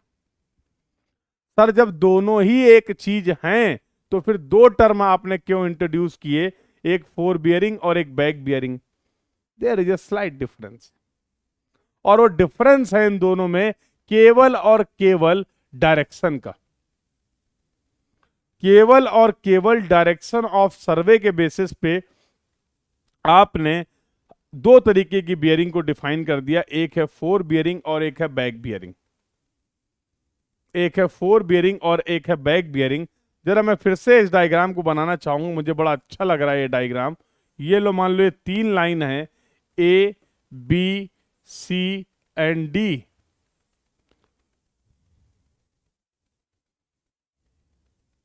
अच्छा मैं बोलूं यहां पर डायरेक्शन ऑफ सर्वे क्या है? यहां पर डायरेक्शन ऑफ सर्वे क्या है? अरे सर जनरल तरीका तो यही बोलता है कि पहले station A, then station B, then station C, then station D। यही बोलता है ना। तो अगर तुम्हें कोई दिक्कत ना हो तो क्या मैं ऐसे रिप्रेजेंट कर सकता हूं डायरेक्शन ऑफ सर्वे? बोलो। अगर तुम्हें कोई दिक्कत ना हो, अगर मैं स्टेशन A से D की तरफ जा रहा हूं तो क्या मैं लिख सकता हूं मैं मूव कर रहा हूं फॉरवर्ड डायरेक्शन में? मैं मूव कर रहा हूं फॉरवर्ड डायरेक्शन में। और अगर मैं कभी ऐसा हुआ कि स्टेशन D से A की तरफ आ रहा हूं, तो अगर तुम्हें कोई दिक्कत ना हो तो क्या मैं बोल सकता हूं मैं मूव कर रहा हूं बैकवर्ड डायरेक्शन में, opposite to the direction of survey में मूव कर रहा हूं अगर मैं स्टेशन D से स्टेशन A की तरफ आता हूं? बेटा किसी भी लाइन की बियरिंग अगर आप डायरेक्शन ऑफ सर्वे या फॉरवर्ड डायरेक्शन में मेजर कर रहे हैं, उसको हम लोग बोलेंगे फोर बियरिंग। किसी भी लाइन की बियरिंग अगर आप opposite to the direction of survey measure कर रहे हैं तो आज के बाद हम उसको बोलेंगे बैक बियरिंग। सर हम समझ तो गए हैं, लेकिन हम देखना चाह रहे हैं। लेकिन सर अब हम इसको देखना चाह रहे हैं। और देखो, मैंने स्टेशन A पे रखा कंपास, मैंने स्टेशन A पे रखा कंपास और मैग्नेटिक नॉर्थ की हेल्प से ये एंगल मेजर कर लिया θ1। तुम्हें नहीं लगता है ये एंगल मैंने मेजर किया from station A to station B? मैंने कंपास को उठाया, मैं स्टेशन B पे ले गया और ये एंगल मेजर कर लिया θ2। कोई दिक्कत तुम्हें? मैंने स्टेशन B से कंपास को उठाया, स्टेशन C पे रखा और मैंने ये एंगल मेजर कर लिया θ3। तुम्हें नहीं लगता है θ1, θ2, θ3 ये सभी एंगल मैंने मेजर किए हैं in the forward direction of सर्वे, तो क्या मैं इन सभी एंगल्स को बोल सकता हूं आज के बाद फोर बियरिंग? डायरेक्शन ऑफ सर्वे क्या, बस ये देख लो, ए से बी, बी से सी, सी से डी, डायरेक्शन ऑफ सर्वे में ही मूव कर रहे हैं। फॉरवर्ड डायरेक्शन में ये सभी एंगुलर मेजरमेंट आपने किए। भैया अब मैं सिर्फ एक ही बियरिंग की बात कर रहा हूं, वो है मैग्नेटिक बियरिंग। और मैग्नेटिक बियरिंग हमेशा हम मेजर करेंगे मैग्नेटिक मेरिडियन से क्लॉकवाइज डायरेक्शन में। Theta 1 is the fore bearing of the line A B, theta 2 is the fore bearing of the line B C, theta 3 is the fore bearing of the line C D. किसी बच्चे को ये बात अगर समझने में तकलीफ हुई हो तो आप मुझे बता दो। किसी भी बच्चे को अगर ये बात समझने में कोई तकलीफ हुई है तो मुझे आप बता दो।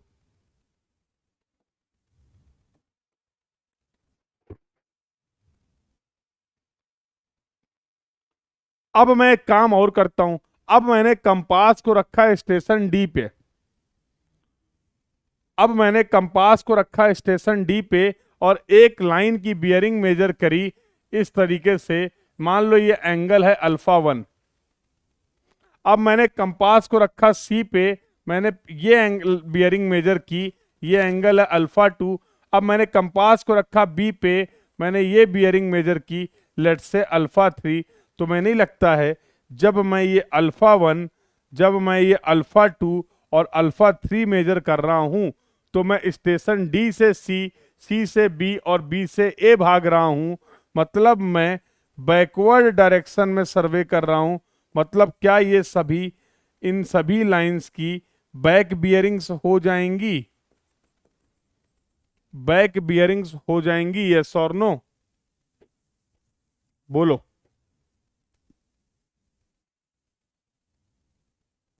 Sir what is the, in the case of if the direction of survey is from D, बता दिया,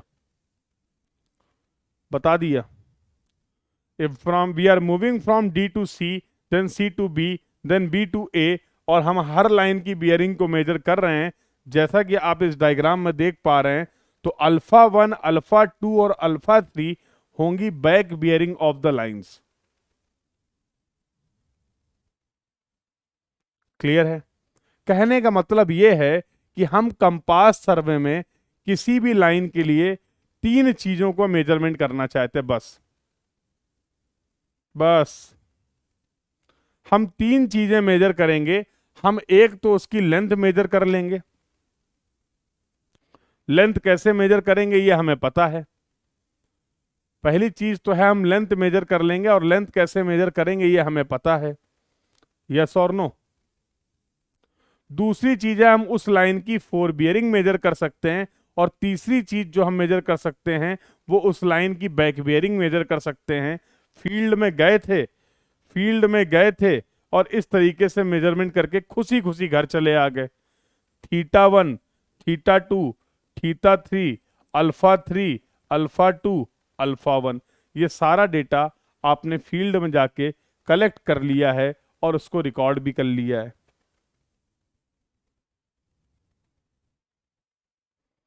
सब अभी जान जाओगे? हर्षवर्धन सिंह। हम्म। जब छोटे थे तो जब स्कूल में जाते थे तो कहा जाता था ए याद करो, फिर कहा जाता था बी याद करो, फिर कहा जाता था सी याद करो। तुमने ये क्यों नहीं कहा कि सर मुझे जेड याद कराइए पहले? हम्म। अभी तो मैंने केवल ये बताया कि फोर बियरिंग और बैक बियरिंग होता क्या है। तो जब ए बी सी डी याद हो गई, जब ए बी सी डी याद हो जाएगी तो फिर अम्ब्रेला की स्पेलिंग भी पढ़ लेंगे। ठीक है, सब बताएंगे।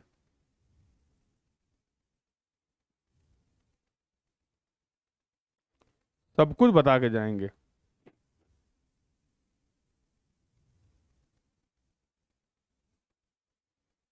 बी पॉइंट पे अल्फा 3, बी पॉइंट पे, बी पॉइंट पे अल्फा 3। बी पॉइंट पर अल्फा 3 येलो लाइन और ग्रीन लाइन के बीच का एंगल भी हो सकता है। बी पॉइंट पे अल्फा 3 येलो लाइन और ग्रीन लाइन के बीच का एंगल भी हो सकता है। क्यों हो सकता है मेरे लाल? अनुराग, रविंद्र, जिसका भी डाउट था, क्यों हो सकता है? जब मैं गला की पूरी पोटेंशियल को यूज करते समय करते हुए ये बोल रहा हूं कि बियरिंग का मतलब होता है measurement from of any line, angular measurement of any line from the north in the clockwise direction, reference north रहेगा, डायरेक्शन क्लॉकवाइज रहेगी, तो कहां चले गए थे? बोलो। तो अगर मुझे इस लाइन की बियरिंग मेजर करनी है तो एंगल नॉर्थ से ही तो क्लॉकवाइज डायरेक्शन में मेजर करेंगे।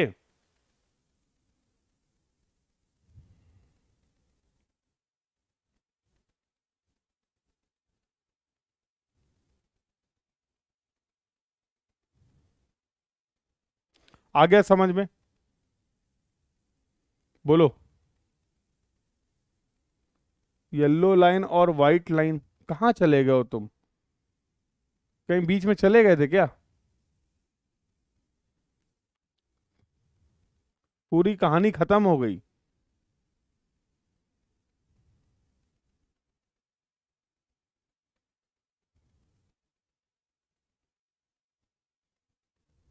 क्लियर हुआ कि नहीं?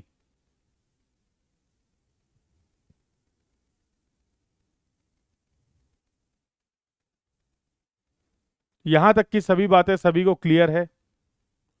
तो किसी एक बच्चे ने पूछा अभी कि सर इसका यूज क्या है, जब हम किसी लाइन की फोर बियरिंग को मेजर कर सकते हैं तो बैक बियरिंग को क्यों मेजर किया? सब बता दूंगा अभी। बस तुम मुझे ये बता दो कि फोर बियरिंग बैक बियरिंग क्या होता है, ये समझ गए हो? Yellow line fix north direction, yellow line, yes, yellow line is the fix north.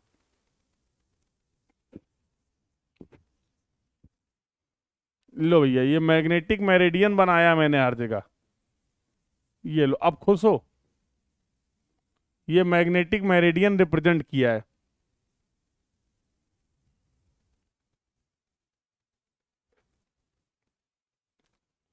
ये मैग्नेटिक मेरिडियन को रिप्रेजेंट किया, अब खुश हो?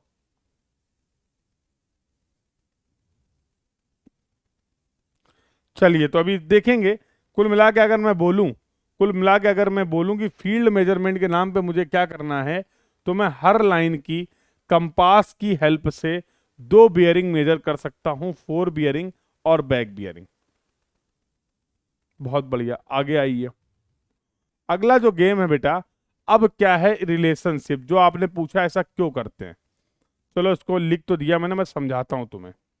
मान लो एक कोई भी एक लाइन है ए बी, कोई भी एक लाइन है ए बी। अब मैं फील्ड पे गया तो मैंने इस ए बी लाइन के लिए दो एंगल मेजर किए, एक थीटा मेजर किया और एक इसी लाइन का मैंने मेजर किया अल्फा।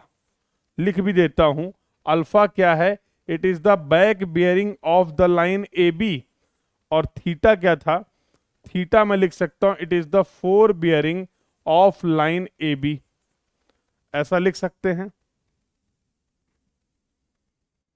क्या तुम मुझे बता सकते हो इस लाइन के लिए फोर बियरिंग और बैक बियरिंग का डिफरेंस कितना होगा? इस लाइन के लिए फोर बियरिंग और बैक बियरिंग का डिफरेंस कितना होगा? मॉड वैल्यू लिख रहा हूं मैं, मानो या ना मानो, मानो या ना मानो, इस लाइन के लिए फोर बियरिंग और बैक बियरिंग का डिफरेंस हमेशा 180 डिग्री होना चाहिए। सर हम नहीं मानेंगे, हमें देखना है। लो देखो, अगर तुम्हें कोई दिक्कत ना हो तो क्या मैं इस लाइन को आगे एक्सपेंड कर सकता हूं? और अगर इस लाइन को आगे एक्सपेंड कर सकता हूं तो ये एंगल भी हो जाएगा थीटा। तो ये एंगल भी हो जाएगा थीटा। देखो, तो अल्फा माइनस थीटा की वैल्यू कितनी आएगी? अल्फा माइनस थीटा की वैल्यू आएगी, ये एंगल होगा 180 डिग्री, ये आ गई 180 डिग्री।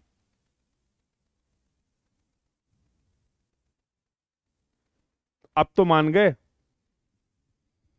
बेटा जो हम सर्वे कर रहे हैं फील्ड में जाके कड़ी तपतपाती धूप में,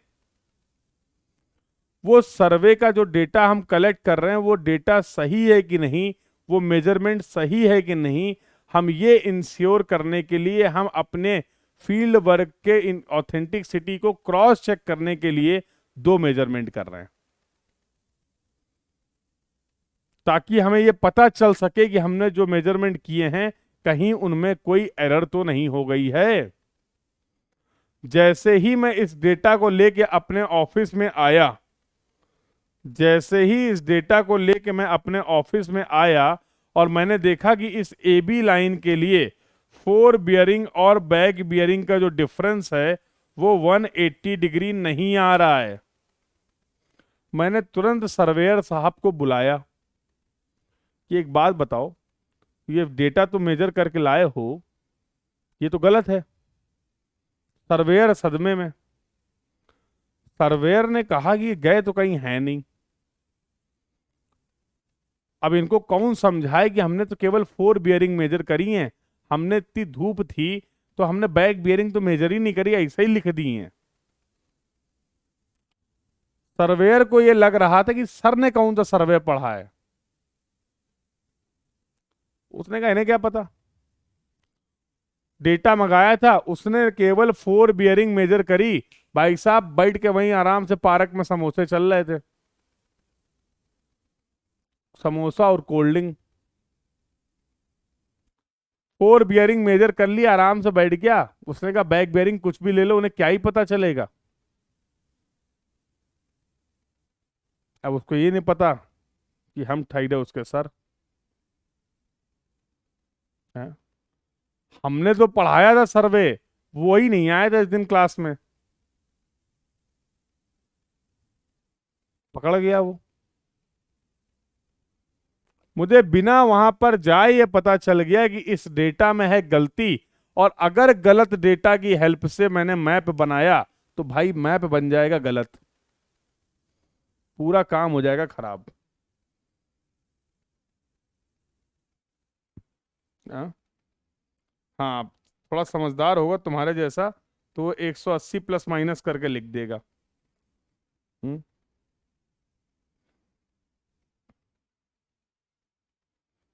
हम्म तो भी पता चल जाएगा।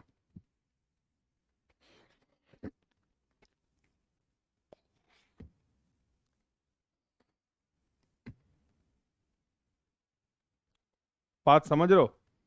अरे ऐसा कोई कुछ नहीं करने वाला है, बस तुम ये बताओ कि सर जब मैंने फोर बियरिंग मेजर की थी तो मैं बैक बियरिंग क्यों मेजर करूं, इस बात का जवाब, सेटिस्फैक्टरी जवाब मिल गया है सभी को? आत्मा शांत है? बोलो।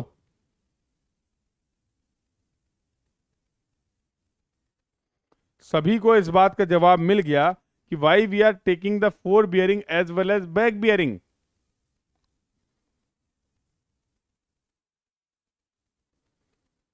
इतना काम था, परेशान इतने दिनों से, compass survey compass survey compass survey compass survey, लो खत्म, कर लिए मेजरमेंट, मिल गया डेटा। अगर ये पूरा डेटा सही है, एक बढ़िया सा पेपर लो, स्केल बन लो, किस स्केल पे तुम प्लॉट करोगे इंफॉर्मेशन को, प्लॉट कर डालो, हर लाइन की लेंथ, हर लाइन की बियरिंग प्लॉट कर डालो, बढ़िया बेहतरीन सा मैप मिल जाएगा तुम्हें इस जगह का। और वही तुम बनाना चाह रहे थे, वही तुम बनाना चाह रहे थे। चलो भाई, तो ये सब लिख दिया मैंने, काम की बातें मैंने तुम्हें बता भी दी हैं। चलो आगे आओ, ये सवाल अवाल अभी देखेंगे। अगला और बहुत इंपॉर्टेंट टॉपिक है बेटा, जिसको हम लोग प्यार से बोलते हैं लोकल अट्रैक्शन। पूरे कंपास सर्वेइंग का सबसे इंपॉर्टेंट टॉपिक है जो आप पढ़ने जा रहे हैं। एक टॉपिक और है इंक्लूडेड एंगल। इंटीरियर एंगल क्या होता है, एक्सटीरियर एंगल क्या होता है, इसके बारे में हम लोग बातचीत कर लेंगे अगले चैप्टर में, ट्रैवर्स सर्वे में। ठीक है, तो वो टॉपिक भी हम लोग कंप्लीट करेंगे। तो हो सकता है कि उसके प्रॉब्लम आपको कंपास सर्वेइंग में दिए गए हों प्रीवियस ईयर में, तो परेशान मत होना। Included angle, interior angle, exterior angle, इनका प्रॉब्लम हम लोग डिस्कस करेंगे in the case of traverse survey. क्या होता है ये लोकल अट्रैक्शन? लोकल का मतलब होता है आसपास, लोकल का मतलब होता है आसपास की चीजें और अट्रैक्शन का मतलब मुझे तुम्हें बताने की जरूरत है नहीं। लोकल का मतलब होता है आसपास और अट्रैक्शन का मतलब तुम्हें पता ही है। पता है कि नहीं पता है?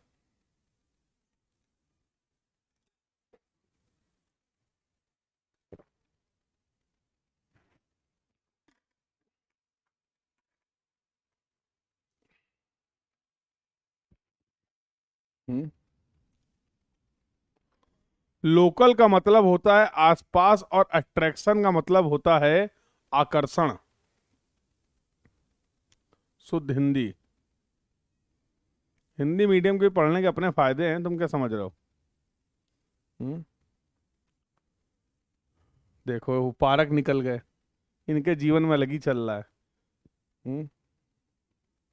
देखो अब ऐसे कमेंट आएंगे कि आप सोच नहीं सकते साहब। वैसे पूछो कंसेप्ट समझ में आ गया, ऐसे बैठे हैं हम क्यों करें रिप्लाई? दूसरे बच्चे के सो रहे हैं क्या? हम तो नहीं करेंगे। सर पूछ रहे बेटा कंसेप्ट समझ में आ गया? बेटा have you got the point? थके जा रहे मेरे उंगलियां। मैं नहीं करने वाला कमेंट। अब देखो, अब देखो कमेंट।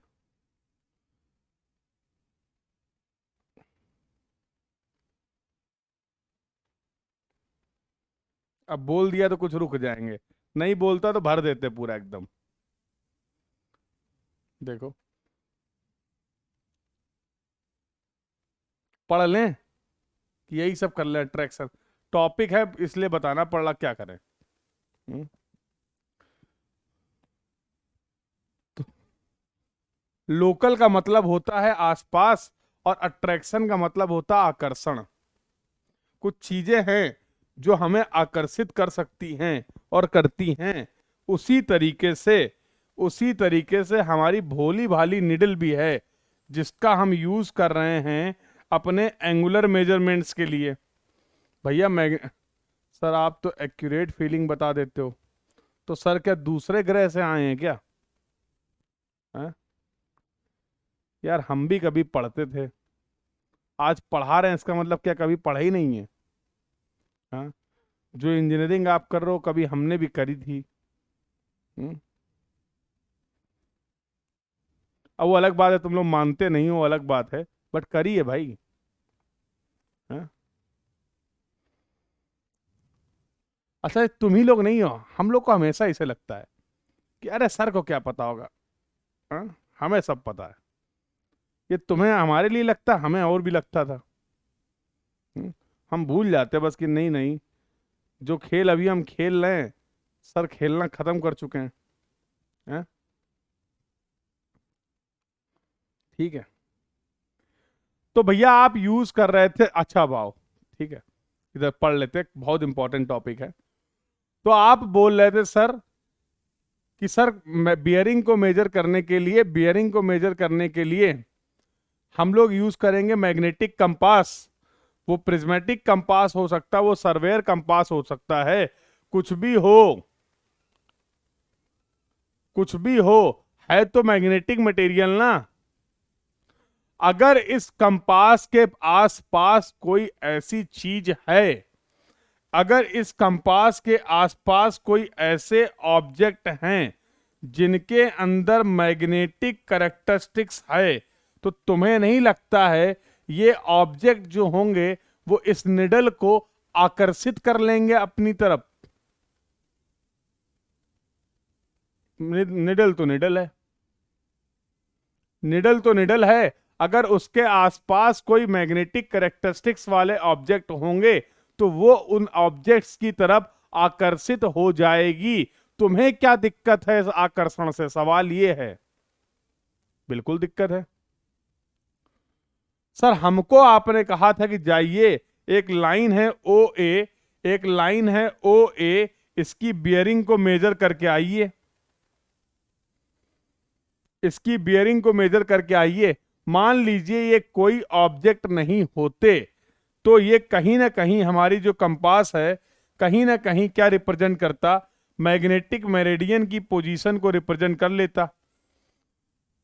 और जैसे ही ये करेक्ट मैग्नेटिक मेरिडियन हमें रिप्रेजेंट कर लेता, मान लो ये करेक्ट मैग्नेटिक मेरिडियन बताता, जब ये कोई ऑब्जेक्ट नहीं है तो हम प्यार से सर ये एंगल मेजर करते थीटा, और थीटा होता magnetic bearing of the line O A. सब कुछ बढ़िया था, लेकिन सर जब इस कंपास के आसपास, इस निडल के आसपास मैग्नेटिक ऑब्जेक्ट अवेलेबल थे, जिसकी वजह से ये कंपास की निडल जो हो गई वो क्या हो गई, अट्रैक्ट हो गई।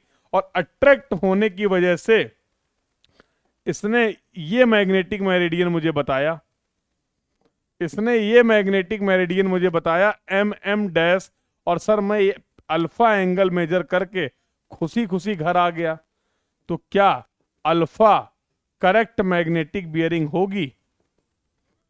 अरे भैया जब रेफरेंस ही करेक्ट नहीं है, तो मेजरमेंट कैसे करेक्ट हो जाएगा? जब रेफरेंस ही करेक्ट नहीं है तो मेजरमेंट कैसे करेक्ट हो जाएगा? इस वजह से हमें इस आकर्षण से दिक्कत है कि अगर हमारे कंपास के आसपास ऐसे भी कोई भी ऑब्जेक्ट्स होंगे जो कि मैग्नेटिक कैरेक्टरिस्टिक्स रखते हैं, उनकी वजह से हमारा कंपास करेक्ट मैग्नेटिक मेरिडियन को लोकेट नहीं कर पाएगा। और जब वो करेक्ट मैग्नेटिक मेरिडियन को लोकेट नहीं कर पाएगा तो हमारे मेजरमेंट में हो जाएंगी गलतियां। और अगर उस मेजरमेंट में हो गई गलतियां तो हम गलत डेटा को कलेक्ट कर लेंगे, और गलत डेटा को जब हम प्लॉट करेंगे तो गलत मैप बन जाएगा, पूरी मेहनत वेस्ट हो जाएगी,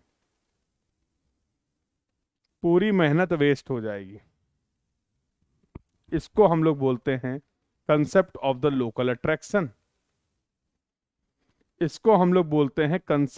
लोकल अट्रैक्शन।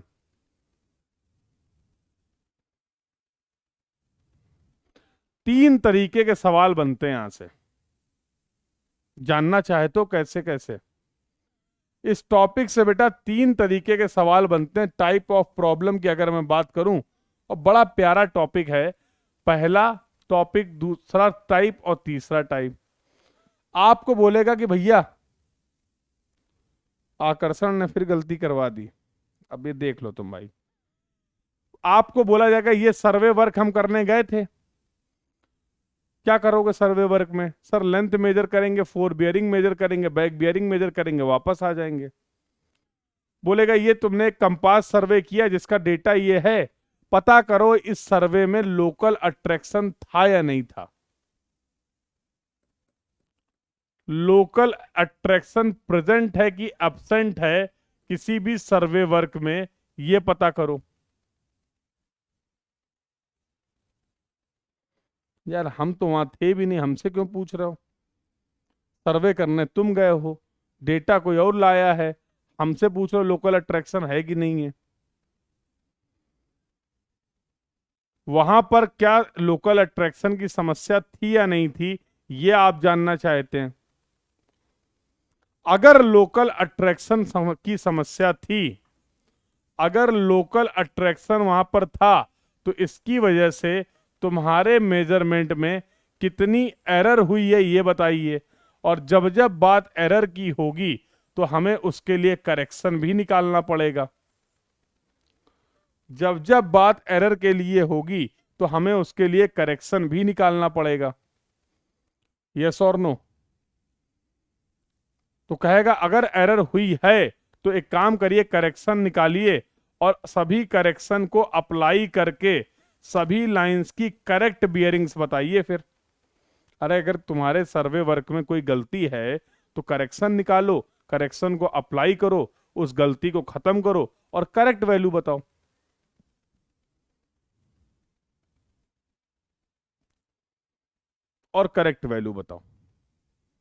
ये तीन तरीके के सवाल यहां पर देखने को मिलते हैं। लोकल अट्रैक्शन किसी सर्वे वर्क में है कि नहीं है, अगर है तो कितना है, एरर कितनी हो रही है, करेक्शंस क्या रिक्वायर्ड हैं, और उन एरर्स और करेक्शंस को आप अप्लाई करिए to get the correct value, to get the correct value. तुम यकीन मानो मेरी इस बात का, पता नहीं तुम मानोगे कि नहीं मानोगे, बताना मेरा फर्ज है। तुम यकीन मानो मेरी इस बात का, लोकल अट्रैक्शन का कैसा भी सवाल आ जाए, तुम बिना फॉर्मूले के सॉल्व कर सकते हो कंसेप्ट के दम पे। सर बिना फॉर्मूले के मैं ये तीनों तरीके के प्रॉब्लम सॉल्व कर सकता हूं क्या? क्या बात कर रहे हो सर? हाँ, बट कब? जब आपको बेसिक कंसेप्ट एकदम क्लियर होंगे। जब आपको बेसिक कंसेप्ट एकदम क्लियर होंगे, तुम्हें इन सवालों को सॉल्व करने के लिए किसी भी तरीके के कोई भी फॉर्मूले की दूर दूर तक जरूरत नहीं है। सर ऐसे कंसेप्ट क्या है बताइए ना फिर। तो सबसे पहले अगर तुम्हें याद हो, मैं ऑलरेडी बता चुका हूं कि बेटा एरर होती है measured value minus true value. भूल तो नहीं गए हो?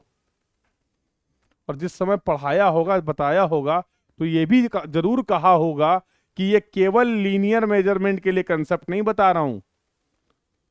हर तरीके के मेजरमेंट में, किसी भी तरीके के सर्वे में आपको एरर और करेक्शन की जरूरत पड़ेगी। और जब जब बात होगी एरर और करेक्शन की, तो हमें दो चीजें पता होनी चाहिए, एक तो उसका मैग्नीट्यूड और दूसरा उसका नेचर।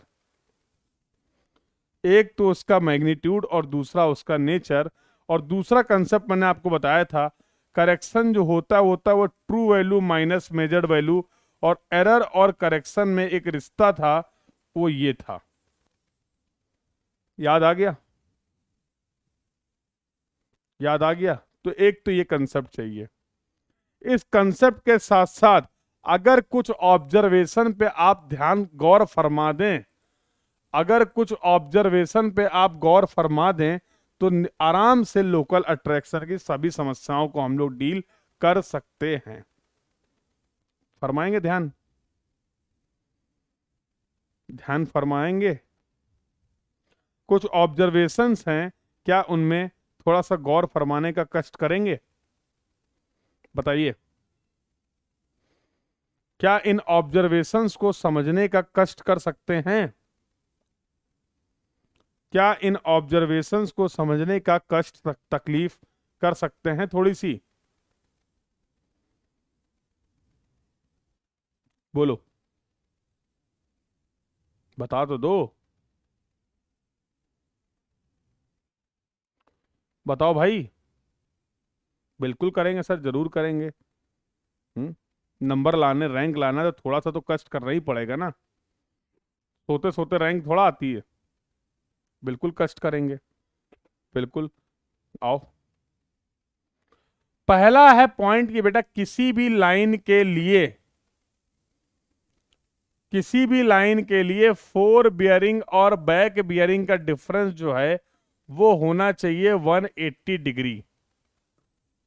ये तुम जानते हो, बता ही चुका हूं मैं। अगर किसी भी लाइन के लिए if difference of fore bearing and back bearing is not equal to 180 degree, इसका मतलब क्या हुआ? बहुत ध्यान से सुनना, लिखूंगा कम समझाऊंगा ज्यादा, लिखूंगा कम समझाऊंगा ज्यादा, और समझना ज्यादा इंपॉर्टेंट है। अगर किसी भी लाइन के लिए फोर बियरिंग और बैक बियरिंग का डिफरेंस 180 डिग्री नहीं आ रहा है, इसका मतलब या तो फोर बियरिंग गलत है, या तो बैक बियरिंग गलत है, या तो दोनों ही गलत है। यही तो मतलब होगा। अगर किसी भी लाइन के लिए फोर बियरिंग और बैक बियरिंग का डिफरेंस 180 डिग्री नहीं आ रहा है, इसका मतलब हमारा मेजरमेंट गलत है। नहीं तो अगर सही होता तो कंसेप्चुअली तो 180 डिग्री डिफरेंस आना चाहिए था। अगर कभी ऐसा हुआ तो प्रैक्टिकली ना वहां पर हो सकता है वो गलती आपके इंस्ट्रूमेंट की वजह से हुई हो सकता है वो गलती मेजरमेंट में आपकी वजह से हुई हो, पर्सनल एरर हो सकता है वो गलती किसी और रीजन की वजह से हुई हो। लेकिन हम ये मानेंगे, अब हम ये मानेंगे कि अगर कभी किसी लाइन की फोर बियरिंग और बैक बियरिंग का डिफरेंस 180 डिग्री नहीं आ रहा है, there are no other source of error. बाकी सारी चीजें एकदम परफेक्ट हैं, हमारे मेजरमेंट में गलती हुई है, तो मैं लिख सकता हूं देयर इज लोकल अट्रैक्शन। हम पूरा का पूरा जुम्मा इस एरर का किसको दे रहे हैं? लोकल अट्रैक्शन को दे रहे हैं। पूरी की पूरी जिम्मेदारी किसकी है? जो एरर हुई है, किसी में भी एरर हो सकती है, दोनों में एरर हो सकती है, ये एरर हुई है due to the local attraction. मतलब यहां पर लोकल अट्रैक्शन है, मतलब यहां पर लोकल अट्रैक्शन है। ये दूसरा इंपॉर्टेंट पॉइंट था। तीसरा पॉइंट खेल समझो। अच्छा, इफ किसी भी लाइन की फोर बियरिंग और बैक बियरिंग का डिफरेंस 180 डिग्री आ रहा है तो क्या मतलब होगा? अगर किसी भी लाइन की फोर बियरिंग और बैक बियरिंग का डिफरेंस 180 डिग्री आ रहा है तो इसका मतलब क्या होगा?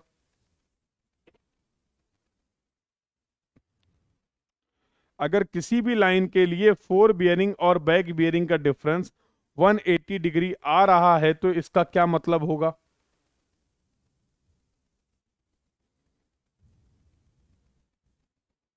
तो इसका क्या मतलब होगा?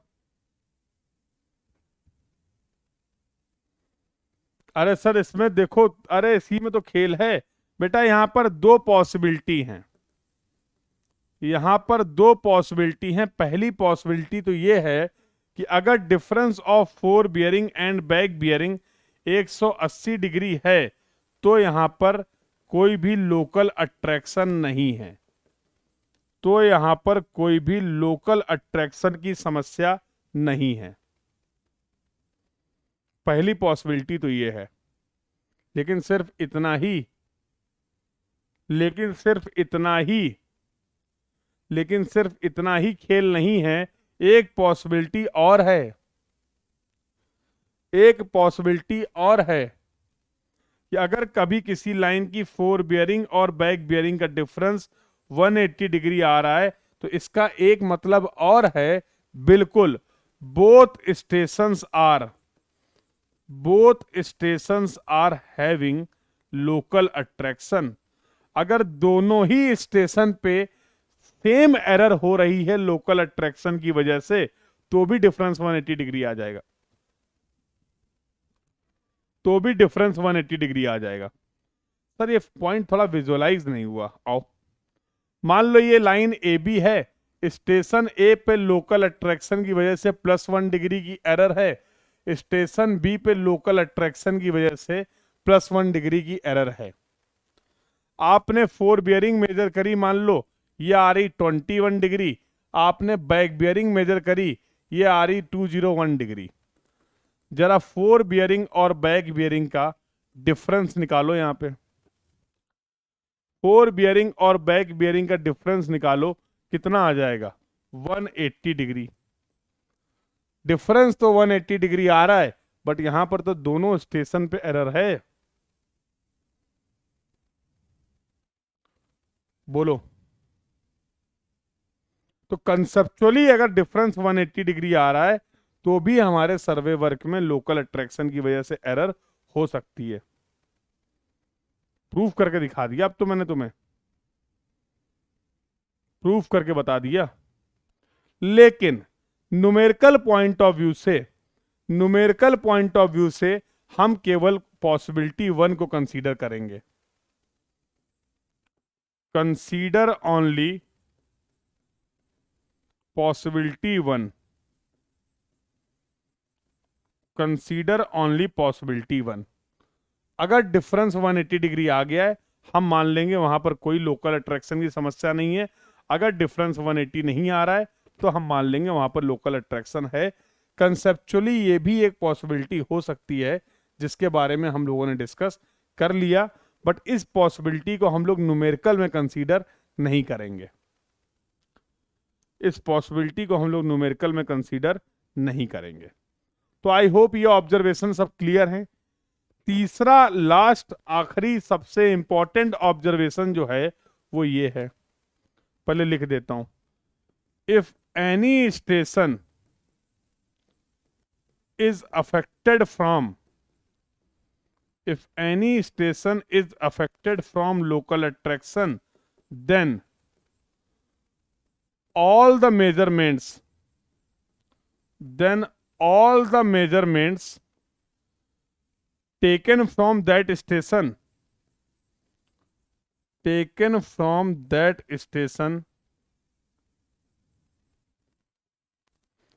will be affected by local attraction। Sir अब ये कैसे पता चलेगा जब डिफरेंस 180 है बट वहां लोकल अट्रैक्शन था? बता दिया ना, नहीं करेंगे, नहीं कंसीडर करेंगे न्यूमेरिकल पॉइंट ऑफ व्यू से, अदरवाइज आप क्वेश्चन सॉल्व ही नहीं कर पाएंगे। दो एजम्पशन लिए आपने। पहला एजम्पशन लिया कि जब हम लोकल अट्रैक्शन की बात कर रहे हैं तो वहां पर फिर कोई और सोर्स ऑफ एरर नहीं है, कोई और सोर्स। अब बोलो सर गलती हुई है, मैं सो गया था, मेरी इसकी वजह से मैं रीडिंग नहीं सही से देख पाया। सर इंस्ट्रूमेंट भी हो सकता है खराब हो, सर हो सकता है लोकल अट्रैक्शन भी हो, तो फिर हम नहीं सॉल्व कर पाएंगे सवाल। कैसे सॉल्व कर लें? तो कुछ एजम्पशंस लेने पड़ेंगे ना, वही एजम्पशंस एक एक करके डिस्कस कर रहा हूं, वही एजम्पशंस डिस्कस कर रहा हूं। फोर्थ नंबर होगा तो फोर्थ कर लो यार, नंबर इस नंबर के नंबर थोड़ा मिलेंगे। लो, खुश, हैप्पी। बिल्कुल, ऐसा तो कोई मेजरमेंट ही नहीं होगा जिसमें आप बोलो सर कोई एरर ही नहीं है। 100% एक्यूरेट मेजरमेंट कर पाना बहुत कठिन है भाई।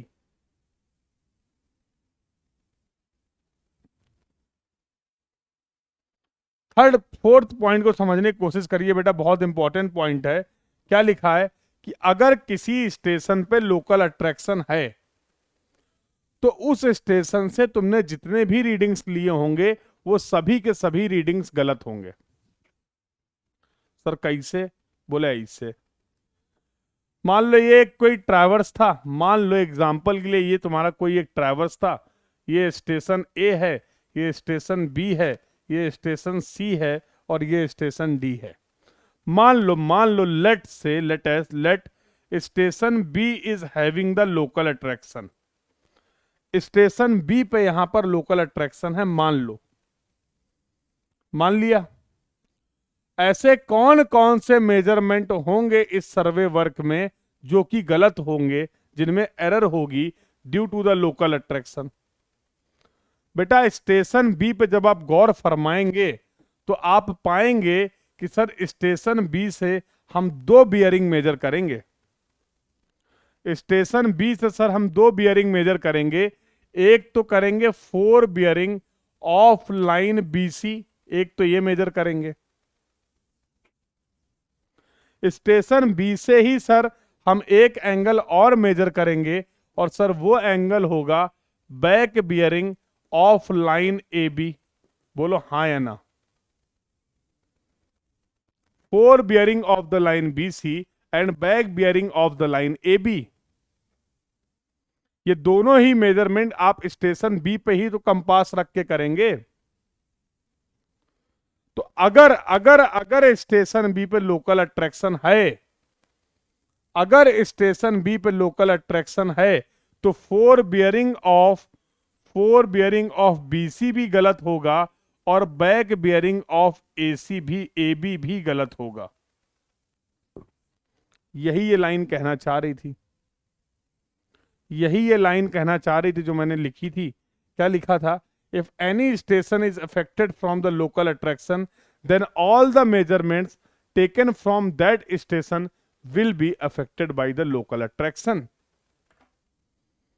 अगर तुम ये सारे ऑब्जर्वेशन 3-4 जो भी ऑब्जर्वेशन थे ये समझ गए हो तो तुम अब तैयार हो चुके हो, तुम अब तैयार हो चुके हो। ये सब लिखे हुए हैं, देखो सब लिखा है, लेकिन ऐसे लिखे में फील कम आता है ना। जब तक ऐसे ना लिखो तो पढ़ाने में भी मजा नहीं आता है और पढ़ने में भी नहीं आता है। तो लिख सब दिया तुम्हारे लिए numerical point of notes point of view से, सारे ऑब्जर्वेशंस मेंशन है। और जो इंटरनल और एक्सटर्नल एंगल होते हैं उनमें लोकल अट्रैक्शन का कोई इफेक्ट नहीं पड़ता है। तो इससे रिलेटेड भी एग्जांपल हम लोग देखेंगे कि इंटरनल एंगल जो होंगे तुम्हारे, एक्सटर्नल एंगल जो होंगे, will not be affected by the local attraction. क्योंकि इंटरनल एंगल और एक्सटर्नल एंगल जो होते हैं वो आप फोर बियरिंग और बैक बियरिंग दोनों की हेल्प से कैलकुलेट करते हैं। ठीक है, इस पर स्टेशन सी नहीं है क्या? इस पर सी इफेक्ट, अरे यार देखो कैसी बातें करते हो यार भाई। सीधा सीधा लिखा मान लो मान लो मान लो, समझाने के लिए पहले मतलब बोला कि मान लो यहां पर स्टेशन बी पे लोकल अट्रैक्शन है, बोला भी लिखा भी, पता नहीं कहां चले गए थे। हम्म, ऐसे बीच बीच में जाओगे तो कैसे काम चलेगा? क्यों भाई?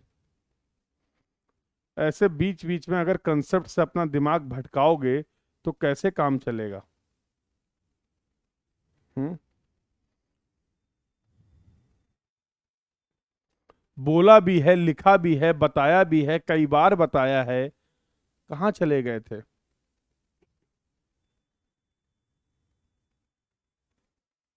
बोलो। Local attraction, local attraction. क्यों भाई? समझ गए लोकल अट्रैक्शन?